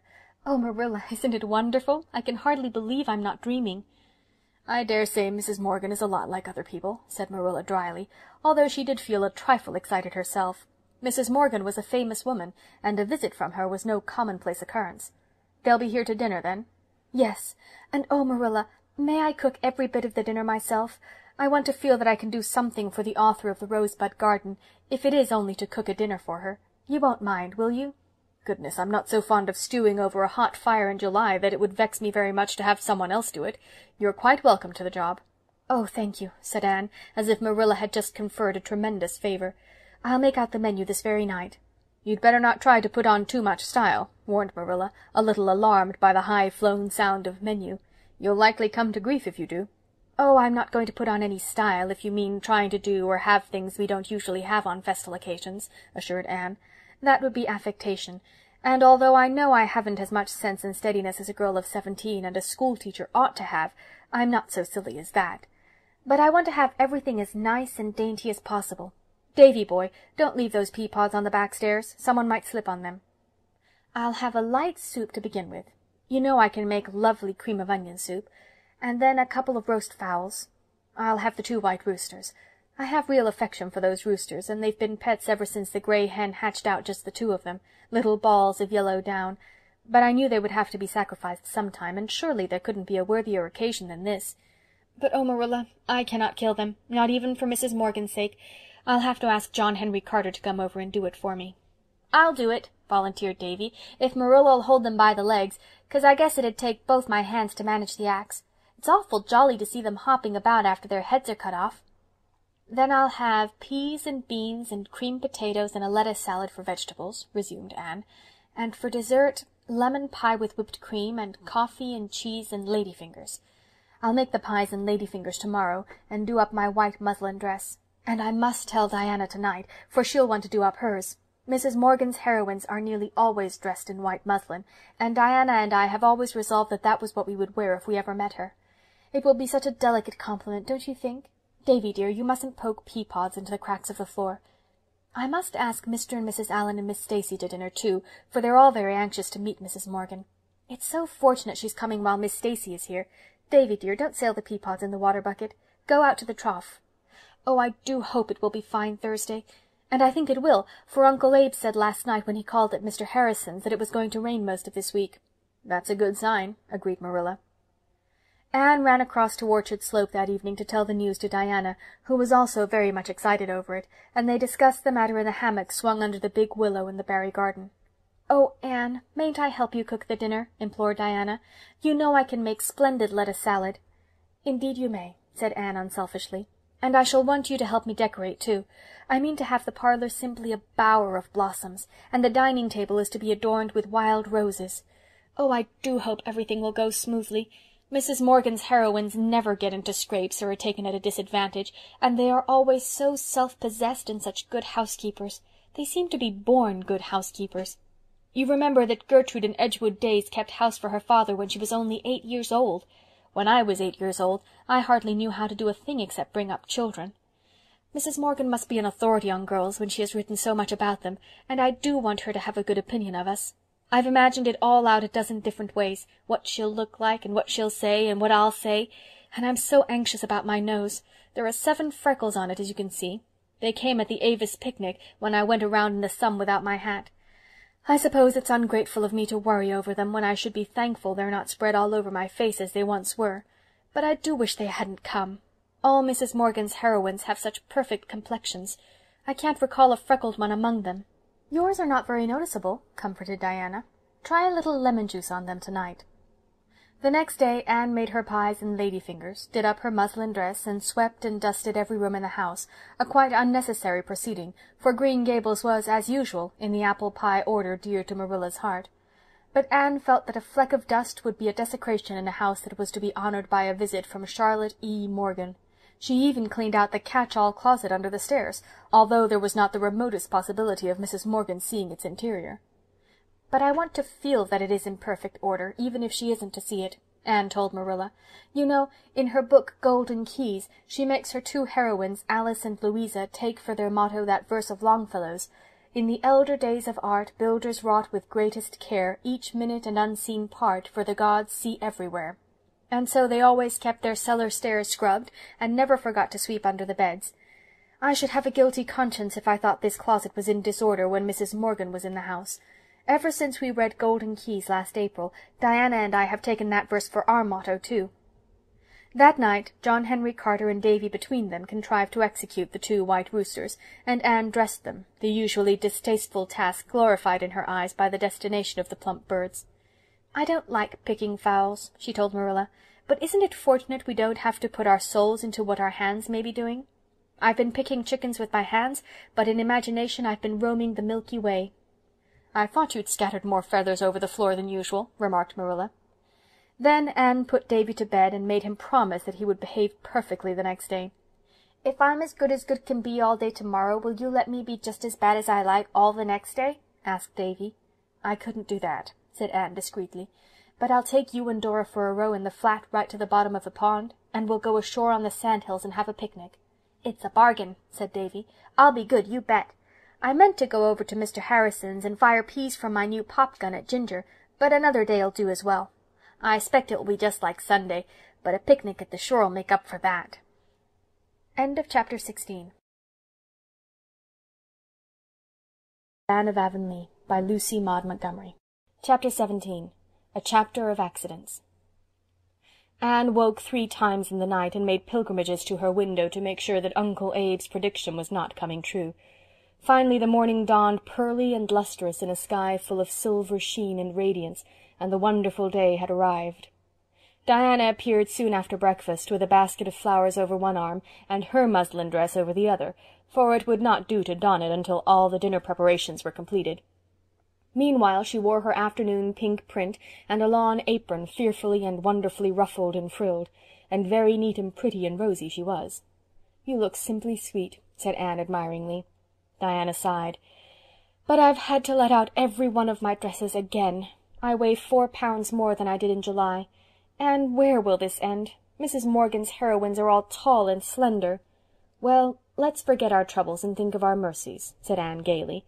"Mrs. Allan says that whenever we think of anything that is a trial to us, we should also think of something nice that we can set over against it. If you are slightly too plump, you've got the dearest dimples, and if I have a freckled nose, the shape of it is all right. Do you think the lemon juice did any good?" "Yes, I really think it did," said Diana critically, and much elated Anne led the way to the garden, which was full of airy shadows and wavering golden lights. "We'll decorate the parlor first. We have plenty of time, for Priscilla said they'd be here about 12 or half-past at the latest, so we'll have dinner at 1. There may have been 2 happier and more excited girls somewhere in Canada or the United States at that moment, but I doubt it. Every snip of the scissors as Rose and Peony and Bluebell fell seemed to chirp, "Mrs. Morgan is coming today." Anne wondered how Mr. Harrison could go on placidly mowing hay in the field across the lane, just as if nothing were going to happen. The parlor at Green Gables was a rather severe and gloomy apartment, with rigid horsehair furniture, stiff lace curtains, and white antimacassars that were always laid at a perfectly correct angle, except at such times as they clung to unfortunate people's buttons. Even Anne had never been able to infuse much grace into it, for Marilla would not permit any alterations. But it is wonderful what flowers can accomplish if you give them a fair chance. When Anne and Diana finished with the room, you would not have recognized it. A great blue bowl full of snowballs overflowed on the polished table. The shining black mantelpiece was heaped with roses and ferns. Every shelf of the whatnot held a sheaf of bluebells. The dark corners on either side of the grate were lighted up with jars full of glowing crimson peonies, and the grate itself was aflame with yellow poppies. All this splendor and color mingled with the sunshine falling through the honeysuckle vines at the windows in a leafy riot of dancing shadows over walls and floor, made of the usually dismal little room the veritable bower of Anne's imagination, and even extorted a tribute of admiration from Marilla, who came in to criticize and remained to praise. "Now we must set the table," said Anne, in the tone of a priestess about to perform some sacred rite in honor of a divinity. "We'll have a big vase full of wild roses in the center, and one single rose in front of everybody's plate, and a special bouquet of rosebuds only by Mrs. Morgan's, an allusion to the rosebud garden, you know." The table was set in the sitting-room, with Marilla's finest linen and the best china, glass, and silver. You may be perfectly certain that every article placed on it was polished or scoured to the highest possible perfection of gloss and glitter. Then the girls tripped out to the kitchen, which was filled with appetizing odors emanating from the oven, where the chickens were already sizzling splendidly. Anne prepared the potatoes, and Diana got the peas and beans ready. Then, while Diana shut herself into the pantry to compound the lettuce salad, Anne, whose cheeks were already beginning to glow crimson as much with excitement as from the heat of the fire, prepared the bread sauce for the chickens, minced her onions for the soup, and finally whipped the cream for her lemon pies. And what about Davy all this time? Was he redeeming his promise to be good? He was indeed. To be sure, he insisted on remaining in the kitchen, for his curiosity wanted to see all that went on. But as he sat quietly in a corner, busily engaged in untying the knots in a piece of herring net he had brought home from his last trip to the shore, nobody objected to this. At 11:30 the lettuce salad was made, the golden circles of the pies were heaped with the whipped cream, and everything was sizzling and bubbling that ought to sizzle and bubble. "We'd better go and dress now," said Anne, "for they may be here by 12. We must have dinner at sharp 1, for the soup must be served as soon as it's done." Serious indeed were the toilet rites presently performed in the east gable. Anne peered anxiously at her nose, and rejoiced to see that its freckles were not at all prominent, thanks either to the lemon juice or to the unusual flush on her cheeks. When they were ready they looked quite as sweet and trim and girlish as ever did any of Mrs. Morgan's heroines. "I do hope I'll be able to say something once in a while, and not sit like a mute," said Diana anxiously. "All Mrs. Morgan's heroines converse so beautifully, but I'm afraid I'll be tongue-tied and stupid, and I'll be sure to say 'I seen.' I haven't often said it since Miss Stacy taught here, but in moments of excitement it's sure to pop out. Anne, if I were to say 'I seen' before Mrs. Morgan I'd die of mortification, and it would be almost as bad to have nothing to say. I'm nervous about a good many things," said Anne, "but I don't think there is much fear that I won't be able to talk." And to do her justice, there wasn't. Anne shrouded her muslin glories in a big apron, and went down to concoct her soup. Marilla had dressed herself and the twins, and looked more excited than she had ever been known to look before. At 12:30 the Allens and Miss Stacy came. Everything was going well, but Anne was beginning to feel nervous. It was surely time for Priscilla and Mrs. Morgan to arrive. She made frequent trips to the gate, and looked as anxiously down the lane as ever her namesake in the Bluebeard story peered from her tower casement. "Suppose they don't come at all," she said piteously.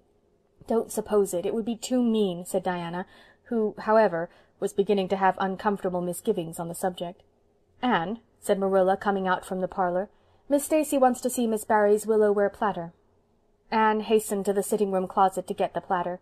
She had, in accordance with her promise to Mrs. Lynde, written to Miss Barry of Charlottetown, asking for the loan of it. Miss Barry was an old friend of Anne's, and she promptly sent the platter out, with a letter exhorting Anne to be very careful of it, for she had paid $20 for it. The platter had served its purpose at the Aid Bazaar, and had then been returned to the Green Gables closet, for Anne would not trust anybody but herself to take it back to town. She carried the platter carefully to the front door, where her guests were enjoying the cool breeze that blew up from the brook. It was examined and admired. Then, just as Anne had taken it back into her own hands, a terrific crash and clatter sounded from the kitchen pantry. Marilla, Diana, and Anne fled out, the latter pausing only long enough to set the precious platter hastily down on the second step of the stairs. When they reached the pantry a truly harrowing spectacle met their eyes.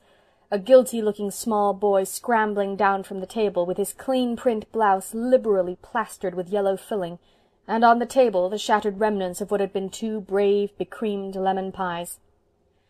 Davy had finished ravelling out his herring net, and had wound the twine into a ball.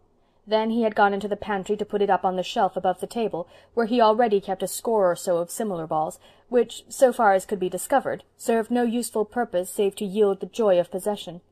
Davy had to climb on the table and reach over to the shelf at a dangerous angle, something he had been forbidden by Marilla to do, as he had come to grief once before in the experiment. The result in this instance was disastrous. Davy slipped and came sprawling squarely down on the lemon pies. His clean blouse was ruined for that time, and the pies for all time. It is, however, an ill wind that blows nobody good, and the pig was eventually the gainer by Davy's mischance. "Davy Keith," said Marilla, shaking him by the shoulder, "didn't I forbid you to climb up on that table again, didn't I?" "I forgot," whimpered Davy. "You've told me not to do such an awful lot of things that I can't remember them all." "Well, you march upstairs and stay there till after dinner. Perhaps you'll get them sorted out in your memory by that time. No, Anne, never you mind interceding for him. I'm not punishing him because he spoiled your pies. That was an accident. I'm punishing him for his disobedience. Go, Davy, I say." "Ain't I to have any dinner?" wailed Davy. "You can come down after dinner is over and have yours in the kitchen." "Oh, all right," said Davy, somewhat comforted. "I know Anne'll save some nice bones for me. Won't you, Anne? 'Cause you know I didn't mean to fall on the pies. Say, Anne, since they are spoiled, can I take some of the pieces upstairs with me?" "No, no lemon pie for you, Master Davy," said Marilla, pushing him toward the hall. "What shall we do for dessert?" asked Anne, looking regretfully at the wreck and ruin. "Get out a crock of strawberry preserves," said Marilla consolingly. "There's plenty of whipped cream left in the bowl for it." 1 o'clock came, but no Priscilla or Mrs. Morgan. Anne was in an agony. Everything was done to a turn, and the soup was just what soup should be, but couldn't be depended on to remain so for any length of time. "I don't believe they're coming after all," said Marilla crossly. Anne and Diana sought comfort in each other's eyes. At 1:30 Marilla again emerged from the parlor. "Girls, we must have dinner. Everybody is hungry, and it's no use waiting any longer. Priscilla and Mrs. Morgan are not coming, that's plain, and nothing is being improved by waiting." Anne and Diana set about lifting the dinner, with all the zest gone out of the performance. "I don't believe I'll be able to eat a mouthful," said Diana dolefully. "Nor I. But I hope everything will be nice for Miss Stacy and Mr. and Mrs. Allen's sakes," said Anne listlessly. When Diana dished the peas, she tasted them, and a very peculiar expression crossed her face. "Anne, did you put sugar in these peas?" "Yes," said Anne, mashing the potatoes with the air of one expected to do her duty. "I put a spoonful of sugar in. We always do. Don't you like it?" "But I put a spoonful in, too, when I set them on the stove," said Diana. Anne dropped her masher and tasted the peas also. Then she made a grimace. "How awful! I never dreamed you had put sugar in, because I knew your mother never does. I happened to think of it, for a wonder. I'm always forgetting it, so I popped a spoonful in." "It's a case of too many cooks, I guess," said Marilla, who had listened to this dialogue with a rather guilty expression. "I didn't think you'd remember about the sugar, Anne, for I'm perfectly certain you never did before, so I put in a spoonful." The guests in the parlor heard peal after peal of laughter from the kitchen, but they never knew what the fun was about. There were no green peas on the dinner table that day, however. "Well," said Anne, sobering down again with a sigh of recollection, "we have the salad anyhow, and I don't think anything has happened to the beans. Let's carry the things in and get it over." It cannot be said that that dinner was a notable success socially. The Allens and Miss Stacy exerted themselves to save the situation, and Marilla's customary placidity was not noticeably ruffled. But Anne and Diana, between their disappointment and the reaction from their excitement of the forenoon, could neither talk nor eat. Anne tried heroically to bear her part in the conversation for the sake of her guests, but all the sparkle had been quenched in her for the time being, and in spite of her love for the Allens and Miss Stacy, she couldn't help thinking how nice it would be when everybody had gone home, and she could bury her weariness and disappointment in the pillows of the east gable. There is an old proverb that really seems at times to be inspired. It never rains but it pours. The measure of that day's tribulations was not yet full. Just as Mr. Allen had finished returning thanks, there arose a strange, ominous sound on the stairs, as of some hard, heavy object bounding from step to step, finishing up with a grand smash at the bottom. Everybody ran out into the hall. Anne gave a shriek of dismay. At the bottom of the stairs lay a big pink conch shell amid the fragments of what had been Miss Barry's platter. and at the top of the stairs knelt a terrified Davy, gazing down with wide-open eyes at the havoc. "Davy," said Marilla ominously, "did you throw that conch down on purpose?"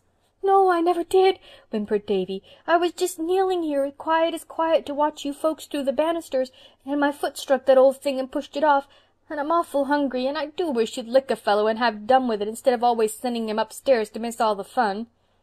"Don't blame Davy," said Anne, gathering up the fragments with trembling fingers. "It was my fault. I set that platter there and forgot all about it. I am properly punished for my carelessness. But oh, what will Miss Barry say?" "Well, you know she only bought it, so it isn't the same as if it was an heirloom," said Diana, trying to console. The guests went away soon after, feeling that it was the most tactful thing to do, and Anne and Diana washed the dishes, talking less than they had ever been known to do before. Then Diana went home with a headache, and Anne went with another to the east gable, where she stayed until Marilla came home from the post office at sunset with a letter from Priscilla written the day before. Mrs. Morgan had sprained her ankle so severely that she could not leave her room. "And oh, Anne dear," wrote Priscilla, "I'm so sorry, but I'm afraid we won't get up to Green Gables at all now, for by the time Auntie's ankle is well she will have to go back to Toronto. She has to be there by a certain date." "Well," sighed Anne, laying the letter down on the red sandstone step of the back porch, where she was sitting, while the twilight rained down out of a dappled sky, "I always thought it was too good to be true that Mrs. Morgan should really come. But there, that speech sounds as pessimistic as Miss Eliza Andrews, and I'm ashamed of making it. After all, it was not too good to be true. Things just as good and far better are coming true for me all the time, and I suppose the events of today have a funny side, too. Perhaps when Diana and I are old and grey we shall be able to laugh over them, but I feel that I can't expect to do it before then, for it has truly been a bitter disappointment." "You'll probably have a good many more and worse disappointments than that before you get through life," said Marilla, who honestly thought she was making a comforting speech. "It seems to me, Anne, that you are never going to outgrow your fashion of setting your heart so on things and then crashing down into despair because you don't get them." "I know I'm too much inclined that way," agreed Anne ruefully. "When I think something nice is going to happen I seem to fly right up on the wings of anticipation, and then the first thing I realize I drop down to earth with a thud. But really, Marilla, the flying part is glorious as long as it lasts. It's like soaring through a sunset. I think it almost pays for the thud." "Well, maybe it does," admitted Marilla. "I'd rather walk calmly along and do without both flying and thud. But everybody has her own way of living. I used to think there was only one right way, but since I've had you and the twins to bring up, I don't feel so sure of it. What are you going to do about Miss Barry's platter?" "Pay her back the $20 she paid for it, I suppose. I'm so thankful it wasn't a cherished heirloom, because then no money could replace it." "Maybe you could find one like it somewhere and buy it for her." "I'm afraid not. Platters as old as that are very scarce. Mrs. Lynde couldn't find one anywhere for the supper. I only wish I could, for of course Miss Barry would just as soon have one platter as another, if both were equally old and genuine. Marilla, look at that big star over Mr. Harrison's maple grove, with all that holly bush of silvery sky about it. It gives me a feeling that is like a prayer. After all, when one can see stars and skies like that, little disappointments and accidents can't matter so much, can they?" "Where is Davy?" said Marilla with an indifferent glance at the star. "In bed. I've promised to take him and Dora to the shore for a picnic tomorrow. Of course, the original agreement was that he must be good, but he tried to be good, and I hadn't the heart to disappoint him." "You'll drown yourself or the twins rowing about the pond in that flat," grumbled Marilla. "I've lived here for 60 years and I've never been on the pond yet." "Well, it's never too late to mend," said Anne roguishly. "Suppose you come with us tomorrow. We'll shut Green Gables up and spend the whole day at the shore, daffing the world aside." "No, thank you," said Marilla with indignant emphasis. "I'd be a nice sight, wouldn't I, rowing down the pond in a flat? I think I hear Rachel pronouncing on it." "There's Mr. Harrison driving away somewhere. Do you suppose there is any truth in the gossip that Mr. Harrison is going to see Isabella Andrews?" "No, I'm sure there isn't. He just called there one evening on business with Mr. Harmon Andrews, and Mrs. Lynde saw him and said she knew he was courting because he had a white collar on. I don't believe Mr. Harrison will ever marry. He seems to have a prejudice against marriage." "Well, you can never tell about those old bachelors. And if he had a white collar on, I'd agree with Rachel that it looks suspicious, for I'm sure he was never seen with one before." "I think he only put it on because he wanted to conclude a business deal with Harmon Andrews," said Anne. "I've heard him say that's the only time a man needs to be particular about his appearance, because if he looks prosperous, the party of the second part won't be so likely to try to cheat him. I really feel sorry for Mr. Harrison. I don't believe he feels satisfied with his life. It must be very lonely to have no one to care about except a parrot, don't you think? But I notice Mr. Harrison doesn't like to be pitied. Nobody does, I imagine." "There's Gilbert coming up the lane," said Marilla. "If he wants you to go for a row on the pond, mind you put on your coat and rubbers. There's a heavy dew tonight." End of Chapter 17. Anne of Avonlea by Lucy Maud Montgomery. Chapter 18. An Adventure on the Tory Road. "Anne," said Davy, sitting up in bed and propping his chin on his hands. "Anne, where is sleep? People go to sleep every night, and of course I know it's the place where I do the things I dream, but I want to know where it is, and how I get there and back without knowing anything about it. And in my nightie, too. Where is it?" Anne was kneeling at the west gable window, watching the sunset sky that was like a great flower with petals of crocus and a heart of fiery yellow. She turned her head at Davy's question and answered dreamily, "Over the mountains of the moon, down the valley of the shadow." Paul Irving would have known the meaning of this, or made a meaning out of it for himself if he didn't, but practical Davy, who, as Anne often despairingly remarked, hadn't a particle of imagination, was only puzzled and disgusted. "Anne, I believe you're just talking nonsense." "Of course I was, dear boy. Don't you know that it is only very foolish folk who talk sense all the time?" "Well, I think you might give a sensible answer when I ask a sensible question," said Davy in an injured tone. "Oh, you are too little to understand," said Anne. But she felt rather ashamed of saying it, for had she not, in keen remembrance of many similar snubs administered in her own early years, solemnly vowed that she would never tell any child it was too little to understand? Yet here she was doing it. So wide sometimes is the gulf between theory and practice. "Well, I'm doing my best to grow," said Davy, "but it's a thing you can't hurry much. If Marilla wasn't so stingy with her jam, I believe I'd grow a lot faster." "Marilla is not stingy, Davy," said Anne severely. "It is very ungrateful of you to say such a thing." "There's another word that means the same thing and sounds a lot better, but I don't just remember it," said Davy, frowning intently. "I heard Marilla say she was it herself the other day." "If you mean economical, it's a very different thing from being stingy. It is an excellent trait in a person if she is economical. If Marilla had been stingy, she wouldn't have taken you and Dora when your mother died. Would you have liked to live with Mrs. Wiggins?" "You just bet I wouldn't." Davy was emphatic on that point. "Nor I don't want to go out to Uncle Richard neither. I'd far rather live here, even if Marilla is that long-tailed word when it comes to jam, 'cause you're here, Anne. Say, Anne, won't you tell me a story before I go to sleep? I don't want a fairy story. They're all right for girls, I suppose, but I want something exciting, lots of killing and shooting in it, and a house on fire, and interesting things like that." Fortunately for Anne, Marilla called out at this moment from her room. "Anne, Diana's signaling at a great rate. You'd better see what she wants." Anne ran to the east gable and saw flashes of light coming through the twilight from Diana's window in groups of 5, which meant, according to their old childish code, "Come over at once, for I have something important to reveal." Anne threw her white shawl over her head and hastened through the haunted wood and across Mr. Bell's pasture corner to Orchard Slope. "I've good news for you, Anne," said Diana. "Mother and I have just got home from Carmody, and I saw Mary Sentner from Spencervale in Mr. Blair's store. She says the old Copp girls on the Tory Road have a willow-ware platter, and she thinks it's exactly like the one we had at the supper. She says they'll likely sell it, for Martha Copp has never been known to keep anything she could sell, but if they won't, there's a platter at Wesley Keeson's in Spencervale, and she knows they'd sell it, but she isn't sure it's just the same kind as Aunt Josephine's." "I'll go right over to Spencervale after it tomorrow," said Anne resolutely, "and you must come with me. It will be such a weight off my mind, for I have to go to town day after tomorrow, and how can I face your Aunt Josephine without a willow-ware platter? It would be even worse than the time I had to confess about jumping on the spare-room bed." Both girls laughed over the old memory, concerning which, if any of my readers are ignorant and curious, I must refer them to Anne's earlier history. The next afternoon the girls fared forth on their platter-hunting expedition. It was 10 miles to Spencervale, and the day was not especially pleasant for traveling. It was very warm and windless, and the dust on the road was such as might have been expected after 6 weeks of dry weather. "Oh, I do wish it would rain soon," sighed Anne. "Everything is so parched up.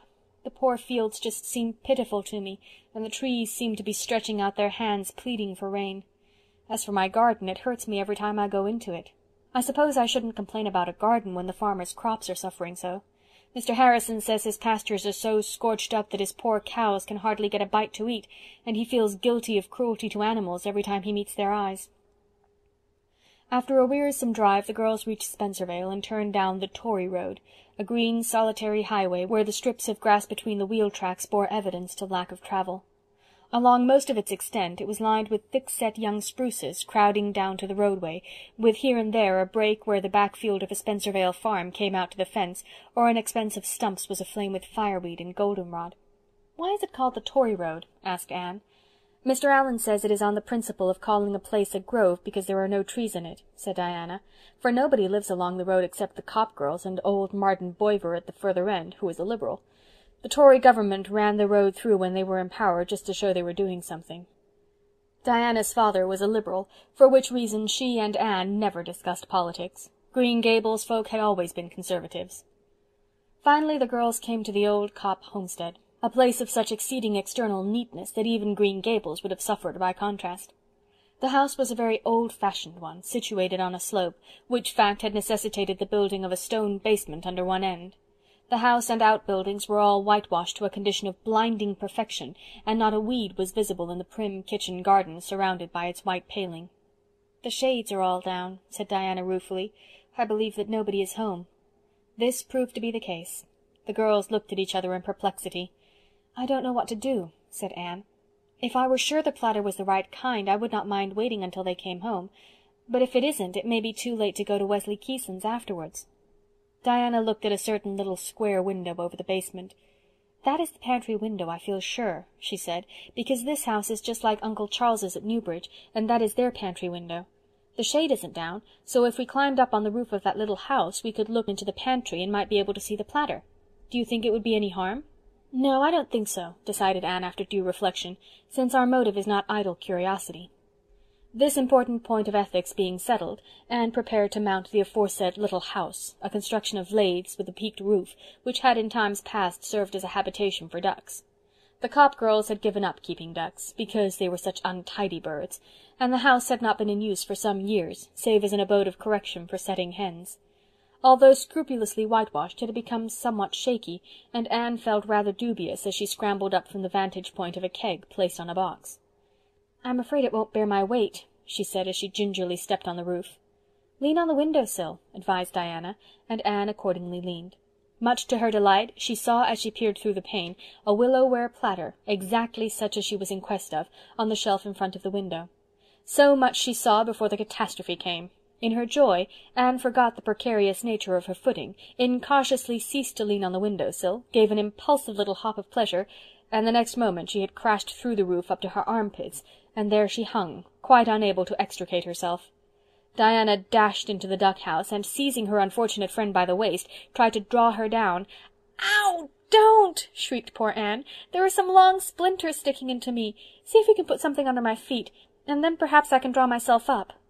Diana hastily dragged in the previously mentioned keg, and Anne found that it was just sufficiently high to furnish a secure resting-place for her feet, but she could not release herself.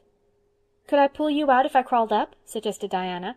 Anne shook her head hopelessly. "No, the splinters hurt too badly. If you can find an axe you might chop me out, though. Oh dear, I do really begin to believe that I was born under an ill-omened star." Diana searched faithfully, but no axe was to be found. "I'll have to go for help," she said, returning to the prisoner. "No, indeed you won't," said Anne vehemently. "If you do, the story of this will get out everywhere, and I shall be ashamed to show my face. No, we must just wait until the Copp girls come home and bind them to secrecy. They'll know where the axe is and get me out. I'm not uncomfortable as long as I keep perfectly still. Not uncomfortable in body, I mean. I wonder what the Copp girls value this house at. I shall have to pay for the damage I've done, but I wouldn't mind that if I were only sure they would understand my motive in peeping in at their pantry window. My sole comfort is that the platter is just the kind I want, and if Miss Copp will only sell it to me, I shall be resigned to what has happened." "What if the Copp girls don't come home until after night, or till tomorrow?" suggested Diana. "If they're not back by sunset, you'll have to go for other assistance, I suppose," said Anne reluctantly. "But you mustn't go until you really have to. Oh dear, this is a dreadful predicament. I wouldn't mind my misfortunes so much if they were romantic, as Mrs. Morgan's heroines always are, but they are always just simply ridiculous. Fancy what the Copp girls will think when they drive into their yard and see a girl's head and shoulders sticking up out of the roof of one of their outhouses. Listen, is that a wagon? No, Diana, I believe it is thunder." Thunder it was undoubtedly, and Diana, having made a hasty pilgrimage around the house, returned to announce that a very black cloud was rising rapidly in the northwest. "I believe we're going to have a heavy thunder shower," she exclaimed in dismay. "Oh, Anne, what will we do?" "We must prepare for it," said Anne tranquilly. A thunderstorm seemed a trifle in comparison with what had already happened. "You'd better drive the horse and buggy into that open shed. Fortunately, my parasol is in the buggy. Here, take my hat with you. Marilla told me I was a goose to put on my best hat to come to the Tory road, and she was right, as she always is." Diana untied the pony and drove into the shed, just as the first heavy drops of rain fell. There she sat and watched the resulting downpour, which was so thick and heavy that she could hardly see Anne through it, holding the parasol bravely over her bare head. There was not a great deal of thunder, but for the best part of an hour the rain came merrily down. Occasionally Anne slanted back her parasol and waved an encouraging hand to her friend, but conversation at that distance was quite out of the question. Finally the rain ceased, the sun came out, and Diana ventured across the puddles of the yard. "Did you get very wet?" she asked anxiously. "Oh, no," returned Anne cheerfully. "My head and shoulders are quite dry, and my skirt is only a little damp where the rain beat through the lathes. Don't pity me, Diana, for I haven't minded it at all. I kept thinking how much good the rain will do, and how glad my garden must be for it, and imagining what the flowers and buds would think when the drops began to fall. I imagined out a most interesting dialogue between the asters and the sweet peas and the wild canaries and the lilac bush and the guardian spirit of the garden. When I go home I mean to write it down. I wish I had a pencil and paper to do it now, because I dare say I'll forget the best parts before I reach home." Diana the faithful had a pencil and discovered a sheet of wrapping paper in the box of the buggy. Anne folded up her dripping parasol, put on her hat, spread the wrapping paper on a shingle Diana handed up, and wrote out her garden idyll under conditions that could hardly be considered as favourable to literature. Nevertheless, the result was quite pretty, and Diana was enraptured when Anne read it to her. "Oh, Anne, it's sweet, just sweet. Do send it to the Canadian woman." Anne shook her head. "Oh, no, it wouldn't be suitable at all. There's no plot in it, you see. It's just a string of fancies. I like writing such things, but of course nothing of the sort would ever do for publication, for editors insist on plots, so Priscilla says. Oh, there's Miss Sarah Copp now. Please, Diana, go and explain." Miss Sarah Copp was a small person, garbed in shabby black, with a hat chosen less for vain adornment than for qualities that would wear well. She looked as amazed as might be expected on seeing the curious tableau in her yard, but when she heard Diana's explanation she was all sympathy. She hurriedly unlocked the back door, produced the axe, and with a few skilful blows set Anne free. The latter, somewhat tired and stiff, ducked down into the interior of her prison and thankfully emerged into liberty once more. "Miss Copp," she said earnestly, "I assure you I looked into your pantry window only to discover if you had a willow-ware platter. I didn't see anything else. I didn't look for anything else." "Bless you, that's all right," said Miss Sarah amiably. "You needn't worry, there's no harm done. Thank goodness we Copps keep our pantries presentable at all times and don't care who sees into them. As for that old duck-house, I'm glad it's smashed, for maybe now Martha will agree to having it taken down. She never would before, for fear it might come in handy sometime, and I've had to whitewash it every spring. But you might as well argue with a post as with Martha. She went to town today. I drove her to the station. And you want to buy my platter? Well, what will you give for it?" $20, said Anne, who was never meant to match business wits with a Copp, or she would not have offered her price at the start. "Well, I'll see," said Miss Sarah cautiously. "That platter is mine, fortunately, or I'd never dare to sell it when Martha wasn't here. As it is, I dare say she'll raise a fuss. Martha's the boss of this establishment, I can tell you. I'm getting awful tired of living under another woman's thumb. But come in, come in. You must be real tired and hungry. I'll do the best I can for you in the way of tea, but I warn you not to expect anything but bread and butter and some cowcumbers. Martha locked up all the cake and cheese and preserves afore she went. She always does, because she says I'm too extravagant with them if company comes." The girls were hungry enough to do justice to any fare, and they enjoyed Miss Sarah's excellent bread and butter and cowcumbers thoroughly. When the meal was over, Miss Sarah said, "I don't know as I mind selling the platter, but it's worth $25. It's a very old platter." Diana gave Anne's foot a gentle kick under the table, meaning, "Don't agree. She'll let it go for 20 if you hold out." But Anne was not minded to take any chances in regard to that precious platter. She promptly agreed to give 25, and Miss Sarah looked as if she felt sorry she hadn't asked for 30. "Well, I guess you may have it. I want all the money I can scare up just now. The fact is," Miss Sarah threw up her head importantly with a proud flush on her thin cheeks, "I'm going to be married to Luther Wallace. He wanted me 20 years ago. I liked him real well, but he was poor then, and father packed him off. I suppose I shouldn't have let him go so meek, but I was timid and frightened of father. Besides, I didn't know men were so skurse." When the girls were safely away, Diana driving and Anne holding the coveted platter carefully on her lap, the green, rain-freshened solitudes of the Tory road were enlivened by ripples of girlish laughter. "I'll amuse your Aunt Josephine with the strange, eventful history of this afternoon when I go to town tomorrow. We've had a rather trying time, but it's over now. I've got the platter, and that rain has laid the dust beautifully, so all's well that ends well." "We're not home yet," said Diana rather pessimistically, "and there's no telling what may happen before we are. You're such a girl to have adventures, Anne." "Having adventures comes natural to some people," said Anne serenely. "You just have a gift for them, or you haven't." End of chapter 18. Anne of Avonlea by Lucy Maud Montgomery. Chapter 19. Just a Happy Day.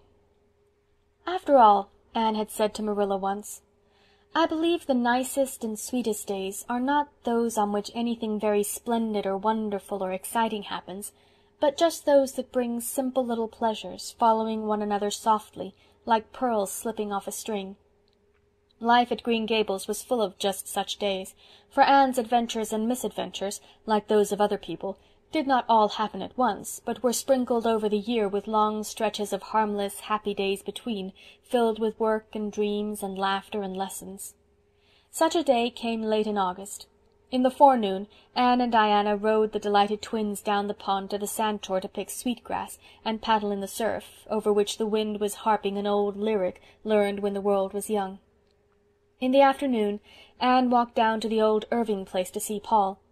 She found him stretched out on the grassy bank beside the thick fir grove that sheltered the house on the north, absorbed in a book of fairy tales. He sprang up radiantly at the sight of her. "Oh, I'm so glad you've come, teacher," he said eagerly, "because Grandma's away. You'll stay and have tea with me, won't you? It's so lonesome to have tea all by oneself, you know, teacher. I've had serious thoughts of asking young Mary Joe to sit down and eat her tea with me, but I expect Grandma wouldn't approve. She says the French have to be kept in their place. And anyhow, it's difficult to talk with young Mary Joe. She just laughs and says, 'Well, yous do beat all the kids I ever knowed.' That isn't my idea of conversation." "Of course I'll stay to tea," said Anne gaily. "I was dying to be asked.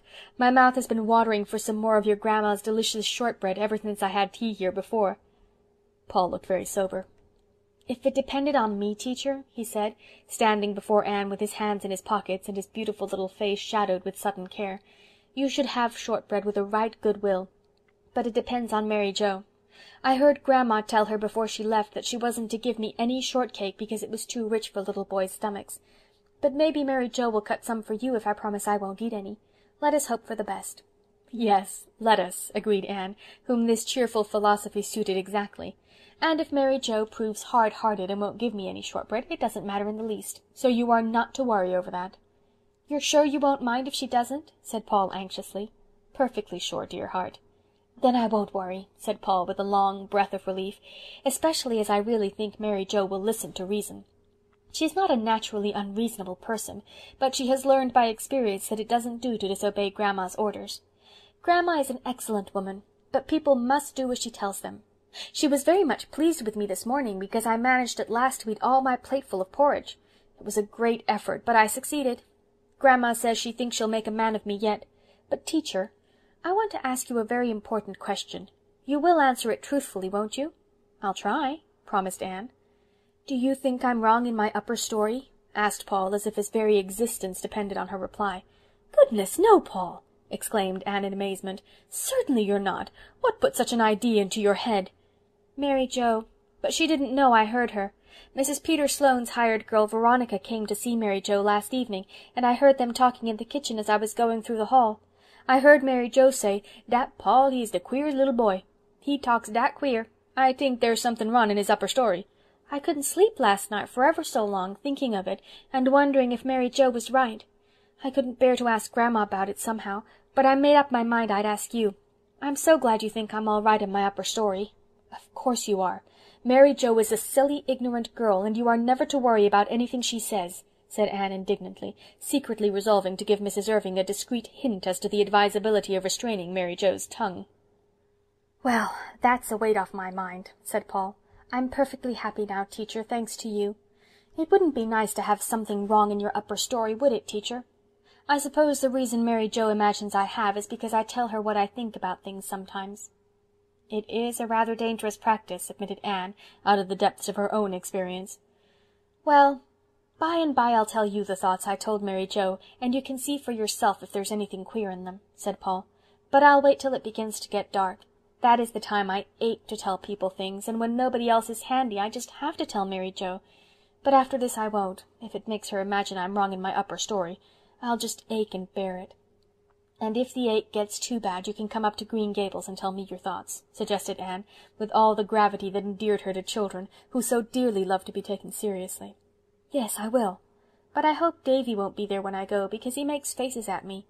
I don't mind very much, because he is such a little boy, and I am quite a big one, but still it is not pleasant to have faces made at you, and Davy makes such terrible ones. Sometimes I am frightened he will never get his face straightened out again. He makes them at me in church, when I ought to be thinking of sacred things. Dora likes me, though, and I like her, but not so well as I did before she told Minnie May Barry that she meant to marry me when I grew up. I may marry somebody when I grow up, but I'm far too young to be thinking of it yet, don't you think, Teacher?" "Rather young," agreed Teacher. "Speaking of marrying reminds me of another thing that has been troubling me of late," continued Paul. "Mrs. Lynde was down here one day last week having tea with Grandma, and Grandma made me show her my little mother's picture, the one Father sent me for my birthday present. I didn't exactly want to show it to Mrs. Lynde. Mrs. Lynde is a good, kind woman, but she isn't the sort of person you want to show your mother's picture to, you know, Teacher. But of course I obeyed Grandma. Mrs. Lynde said she was very pretty, but kind of actressy looking, and must have been an awful lot younger than Father. Then she said, 'Some of these days your pa will be marrying again likely. How will you like to have a new ma, Master Paul?' Well, the idea almost took my breath away, Teacher, but I wasn't going to let Mrs. Lynde see that. I just looked her straight in the face, like this, and I said, 'Mrs. Lynde, Father made a pretty good job of picking out my first mother, and I could trust him to pick out just as good a one the second time. And I can trust him, Teacher. But still, I hope, if he ever does give me a new mother, he'll ask my opinion about her before it's too late. There's Mary Joe coming to call us to tea. I'll go and consult with her about the shortbread." As a result of the consultation, Mary Joe cut the shortbread and added a dish of preserves to the bill of fare. Anne poured the tea, and she and Paul had a very merry meal in the dim old sitting-room whose windows were open to the Gulf breezes, and they talked so much nonsense that Mary Joe was quite scandalized, and told Veronica the next evening that de schoolme's was as queer as Paul. After tea, Paul took Anne up to his room to show her his mother's picture, which had been the mysterious birthday present kept by Mrs. Irving in the bookcase. Paul's little low-ceilinged room was a soft whirl of ruddy light from the sun that was setting over the sea, and swinging shadows from the fir trees that grew close to the square, deep-set window. From out this soft glow and glamour shone a sweet girlish face with tender mother eyes that was hanging on the wall at the foot of the bed. "That's my little mother," said Paul with loving pride. "I got Grandma to hang it there where I'd see it as soon as I opened my eyes in the morning. I never mind not having the light when I go to bed now, because it just seems as if my little mother was right here with me. Father knew just what I would like for a birthday present, although he never asked me. Isn't it wonderful how much fathers do know? Your mother was very lovely, Paul, and you look a little like her, but her eyes and hair are darker than yours." "My eyes are the same color as Father's," said Paul, flying about the room to heap all available cushions on the window-seat. "But Father's hair is gray. He has lots of it, but it is gray. You see, Father is nearly 50. That's a ripe old age, isn't it? But it's only outside he's old. Inside he's just as young as anybody. Now, Teacher, please sit here, and I'll sit at your feet. May I lay my head against your knee? That's the way my little mother and I used to sit.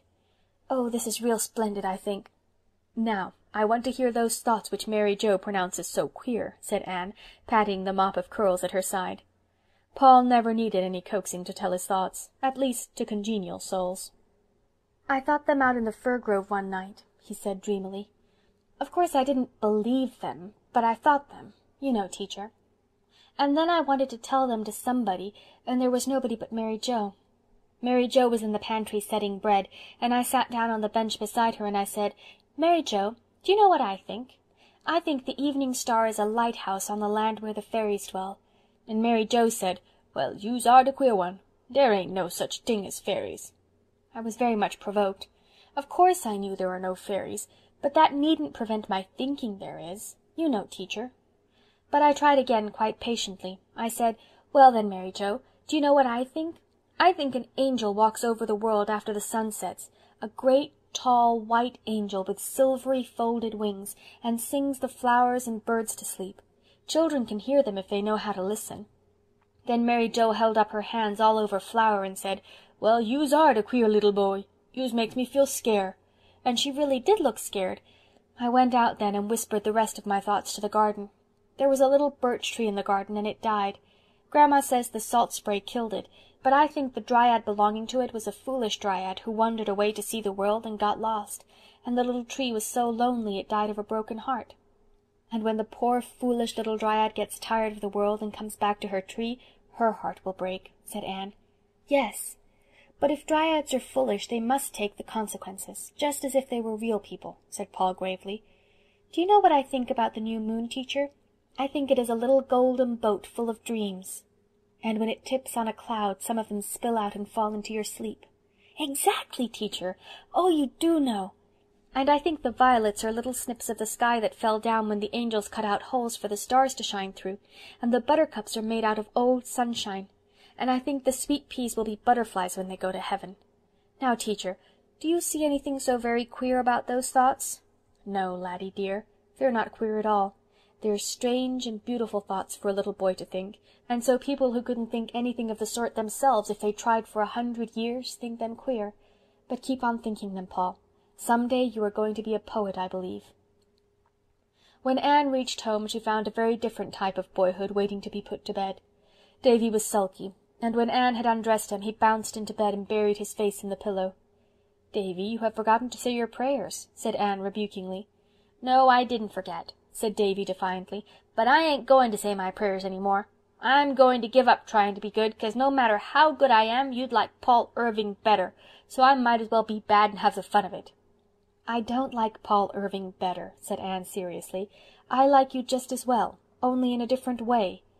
"But I want you to like me the same way," pouted Davy. "You can't like different people the same way. You don't like Dora and me the same way, do you?" Davy sat up and reflected. "No," he admitted at last. "I like Dora because she's my sister, but I like you because you're you. And I like Paul because he is Paul, and Davy because he is Davy," said Anne gaily. "Well, I kind of wish I'd said my prayers then," said Davy, convinced by this logic, "but it's too much bother getting out now to say them. I'll say them twice over in the morning, Anne. Won't that do as well?" No, Anne was positive it would not do as well, so Davy scrambled out and knelt down at her knee. When he had finished his devotions he leaned back on his little bare brown heels and looked up at her. "Anne, I'm gooder than I used to be." "Yes, indeed you are, Davy," said Anne, who never hesitated to give credit where credit was due. "I know I'm gooder," said Davy confidently, "and I'll tell you how I know it. Today Marilla give me 2 pieces of bread and jam, one for me and one for Dora. One was a good deal bigger than the other, and Marilla didn't say which was mine, but I give the biggest piece to Dora. That was good of me, wasn't it?" "Very good, and very manly, Davy." "Of course," admitted Davy, "Dora wasn't very hungry, and she only ate half her slice, and then she'd give the rest to me. But I didn't know she was going to do that when I give it to her, so I was good, Anne." In the twilight Anne sauntered down to the Dryad's Bubble and saw Gilbert Blythe coming down through the dusky, haunted wood. She had a sudden realization that Gilbert was a schoolboy no longer, and how manly he looked, the tall, frank-faced fellow with the clear, straightforward eyes and the broad shoulders. Anne thought Gilbert was a very handsome lad, even though he didn't look at all like her ideal man. She and Diana had long ago decided what kind of a man they admired, and their tastes seemed exactly similar. He must be very tall and distinguished-looking, with melancholy, inscrutable eyes, and a melting, sympathetic voice. There was nothing either melancholy or inscrutable in Gilbert's physiognomy, but of course that didn't matter in friendship. Gilbert stretched himself out on the ferns beside the bubble and looked approvingly at Anne.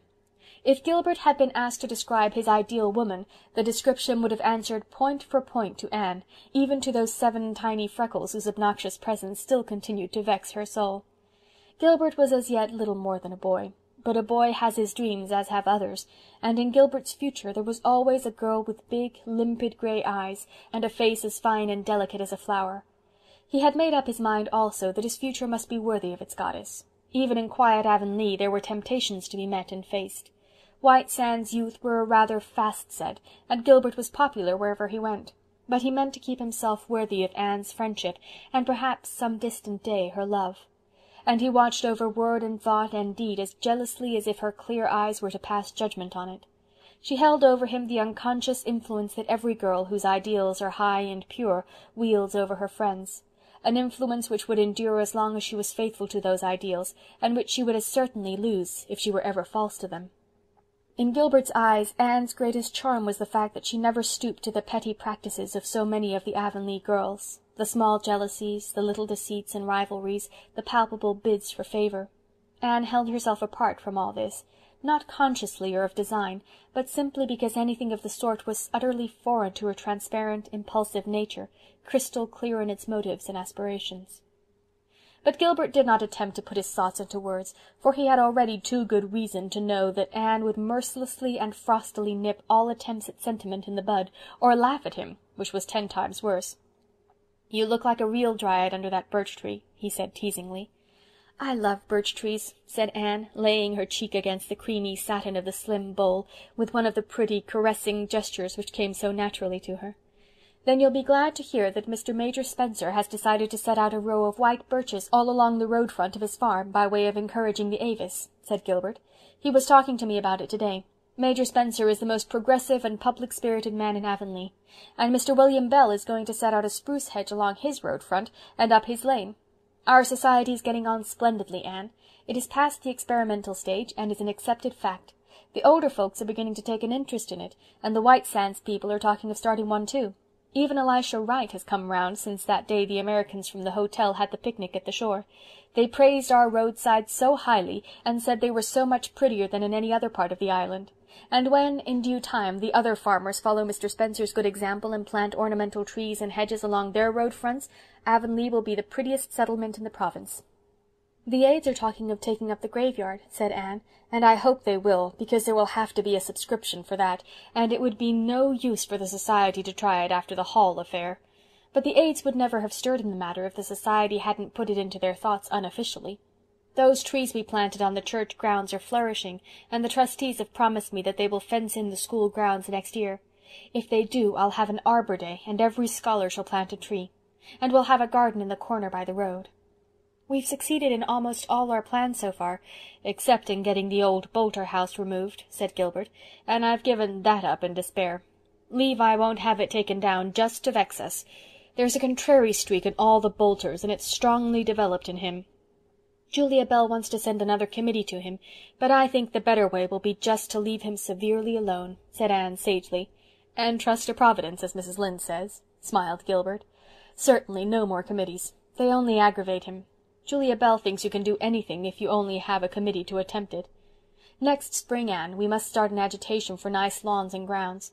We'll sow good seed betimes this winter. I've a treatise here on lawns and lawn-making, and I'm going to prepare a paper on the subject soon. Well, I suppose our vacation is almost over. School opens Monday. Has Ruby Gillis got the Carmody school?" "Yes. Priscilla wrote that she had taken her own home school, so the Carmody trustees gave it to Ruby. I'm sorry Priscilla is not coming back, but since she can't, I'm glad Ruby has got the school. She will be home for Saturdays, and it will seem like old times to have her and Jane and Diana and myself all together again." Marilla, just home from Mrs. Lynde's, was sitting on the back porch step when Anne returned to the house. "Rachel and I have decided to have our cruise to town tomorrow," she said. "Mr. Lynde is feeling better this week, and Rachel wants to go before he has another sick spell." "I intend to get up extra early tomorrow morning, for I've ever so much to do," said Anne virtuously. "For one thing, I'm going to shift the feathers from my old bed-tick to the new one. I ought to have done it long ago, but I've just kept putting it off. It's such a detestable task. It's a very bad habit to put off disagreeable things, and I never mean to again, or else I can't comfortably tell my pupils not to do it. That would be inconsistent. Then I want to make a cake for Mr. Harrison, and finish my paper on gardens for the Avis, and write Stella, and wash and starch my muslin dress, and make Dora's new apron." "You won't get half done," said Marilla pessimistically. "I never yet planned to do a lot of things, but something happened to prevent me." End of Chapter 19. Anne of Avonlea by Lucy Maud Montgomery. Chapter 20. The Way It Often Happens. Anne rose betimes the next morning and blithely greeted the fresh day when the banners of the sunrise were shaken triumphantly across the pearly skies.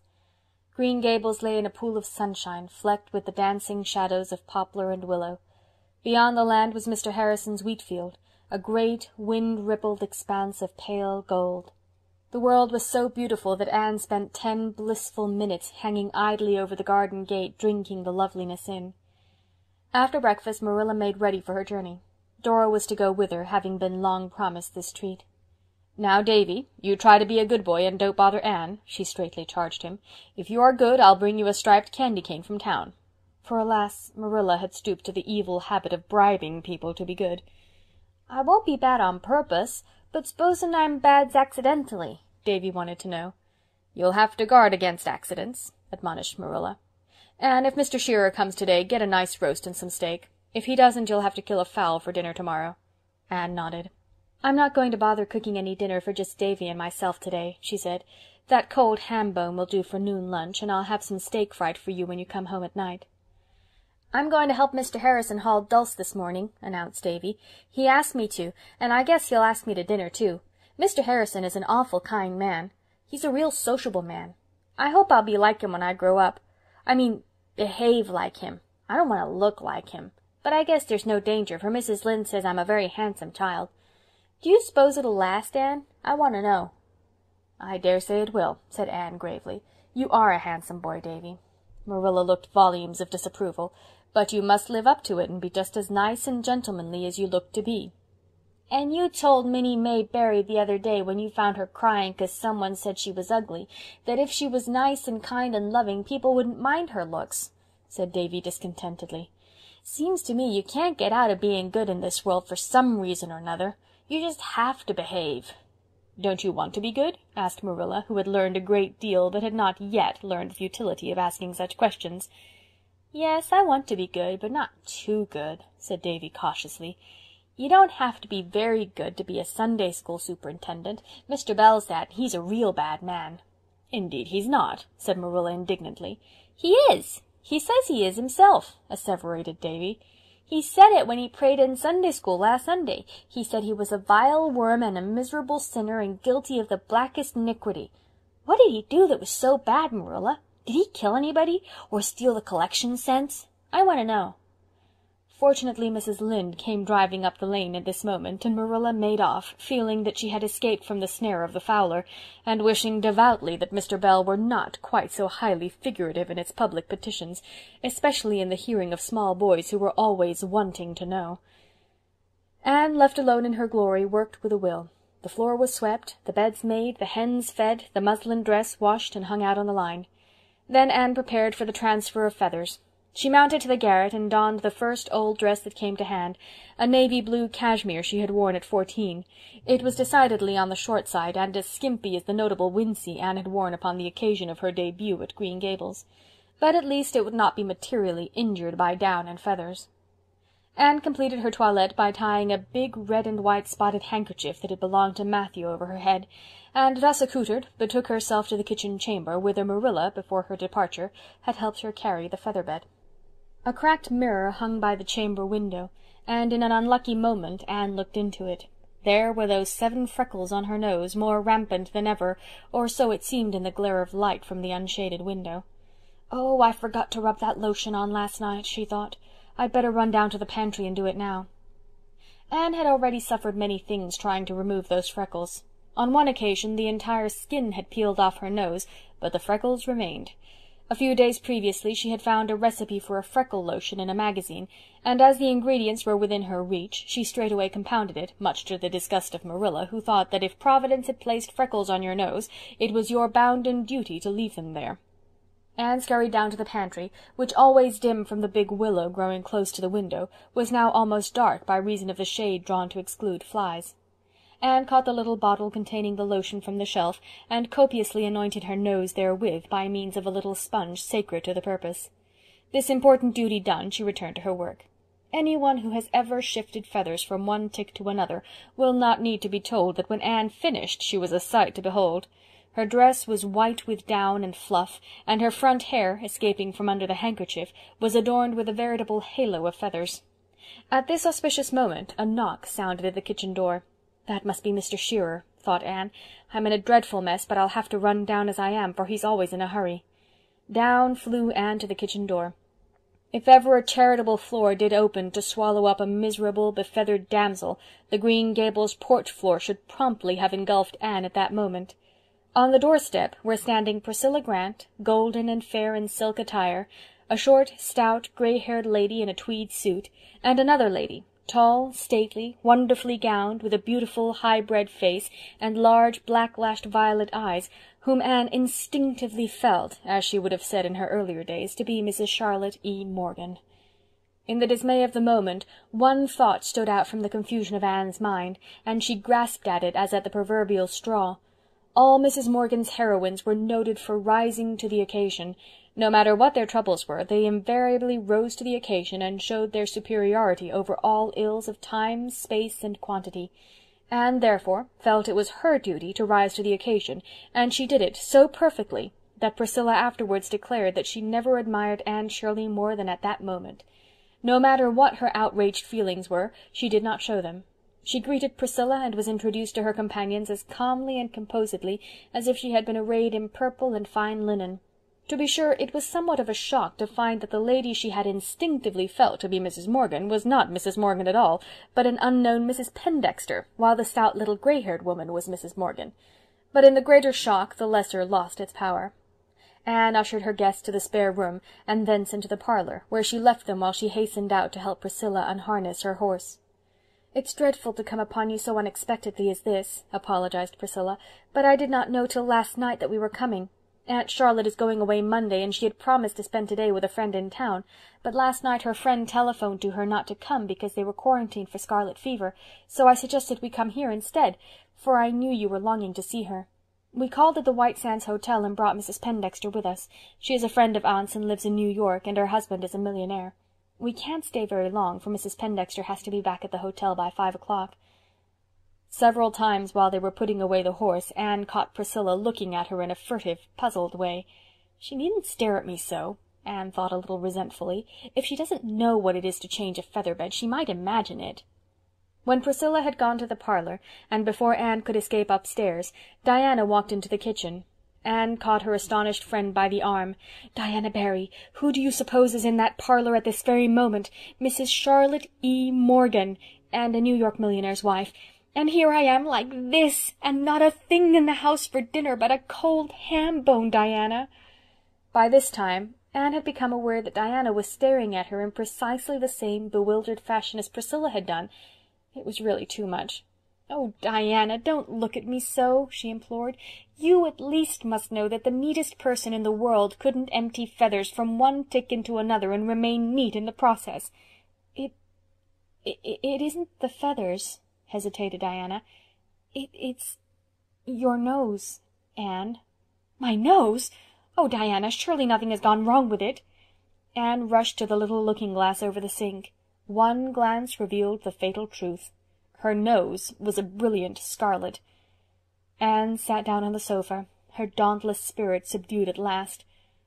"What is the matter with it?" asked Diana, curiosity overcoming delicacy. "I thought I was rubbing my freckle lotion on it, but I must have used that red dye Marilla has for marking the pattern on her rugs," was the despairing response. "What shall I do?" "Wash it off," said Diana practically. "Perhaps it won't wash off. First I dye my hair, then I dye my nose. Marilla cut my hair off when I dyed it, but that remedy would hardly be practicable in this case. Well, this is another punishment for vanity, and I suppose I deserve it, though there's not much comfort in that. It is really almost enough to make one believe in ill luck, though Mrs. Lynde says there is no such thing, because everything is foreordained." Fortunately the dye washed off easily, and Anne, somewhat consoled, betook herself to the east gable while Diana ran home. Presently Anne came down again, clothed and in her right mind. The muslin dress she had fondly hoped to wear was bobbing merrily about on the line outside, so she was forced to content herself with her black lawn. She had the fire on and the tea steeping when Diana returned. The latter wore her muslin at least, and carried a covered platter in her hand. "Mother sent you this," she said, lifting the cover and displaying a nicely carved and jointed chicken to Anne's grateful eyes. The chicken was supplemented by light new bread, excellent butter and cheese, Marilla's fruit cake, and a dish of preserved plums, floating in their golden syrup as in congealed summer sunshine. There was a big bowlful of pink and white asters also, by way of decoration. yet the spread seemed very meagre beside the elaborate one formerly prepared for Mrs. Morgan. Anne's hungry guests, however, did not seem to think anything was lacking, and they ate the simple viands with apparent enjoyment. But after the first few moments Anne thought no more of what was or was not on her bill of fare. Mrs. Morgan's appearance might be somewhat disappointing, as even her loyal worshippers had been forced to admit to each other, but she proved to be a delightful conversationalist. She had travelled extensively, and was an excellent story-teller. She had seen much of men and women, and crystallized her experiences into witty little sentences and epigrams, which made her hearers feel as if they were listening to one of the people in clever books. But under all her sparkle there was a strongly felt undercurrent of true womanly sympathy and kind-heartedness, which won affection as easily as her brilliancy won admiration. Nor did she monopolize the conversation. She could draw others out as skilfully and fully as she could talk herself, and Anne and Diana found themselves chattering freely to her. Mrs. Pendexter said little. She merely smiled with her lovely eyes and lips, and ate chicken and fruit-cake and preserves with such exquisite grace that she conveyed the impression of dining on ambrosia and honey-dew. But then, as Anne said to Diana later on, anybody so divinely beautiful as Mrs. Pendexter didn't need to talk. It was enough for her just to look. After dinner they all had a walk through Lover's Lane and Violet Vale and the Birch Path, then back through the haunted wood to the Dryad's Bubble, where they sat down and talked for a delightful last half-hour. Mrs. Morgan wanted to know how the haunted wood came by its name, and laughed until she cried when she heard the story, and Anne's dramatic account of a certain memorable walk through it at the witching hour of twilight. "It has indeed been a feast of reason and flow of soul, hasn't it?" said Anne, when her guests had gone, and she and Diana were alone again. "I don't know which I enjoyed more, listening to Mrs. Morgan or gazing at Mrs. Pendexter. I believe we had a nicer time than if we'd known they were coming and been cumbered with much serving. You must stay to tea with me, Diana, and we'll talk it all over. Priscilla says Mrs. Pendexter's husband's sister is married to an English earl, and yet she took a second helping of the plum preserves," said Diana, as if the two facts were somehow incompatible. "I dare say even the English earl himself wouldn't have turned up his aristocratic nose at Marilla's plum preserves," said Anne proudly. Anne did not mention the misfortune which had befallen her nose when she related the day's history to Marilla that evening, but she took the bottle of freckle lotion and emptied it out of the window. "I shall never try any beautifying messes again," she said, darkly resolute. "They may do for careful, deliberate people, but for anyone so hopelessly given over to making mistakes as I seem to be, it's tempting fate to meddle with them." Chapter 20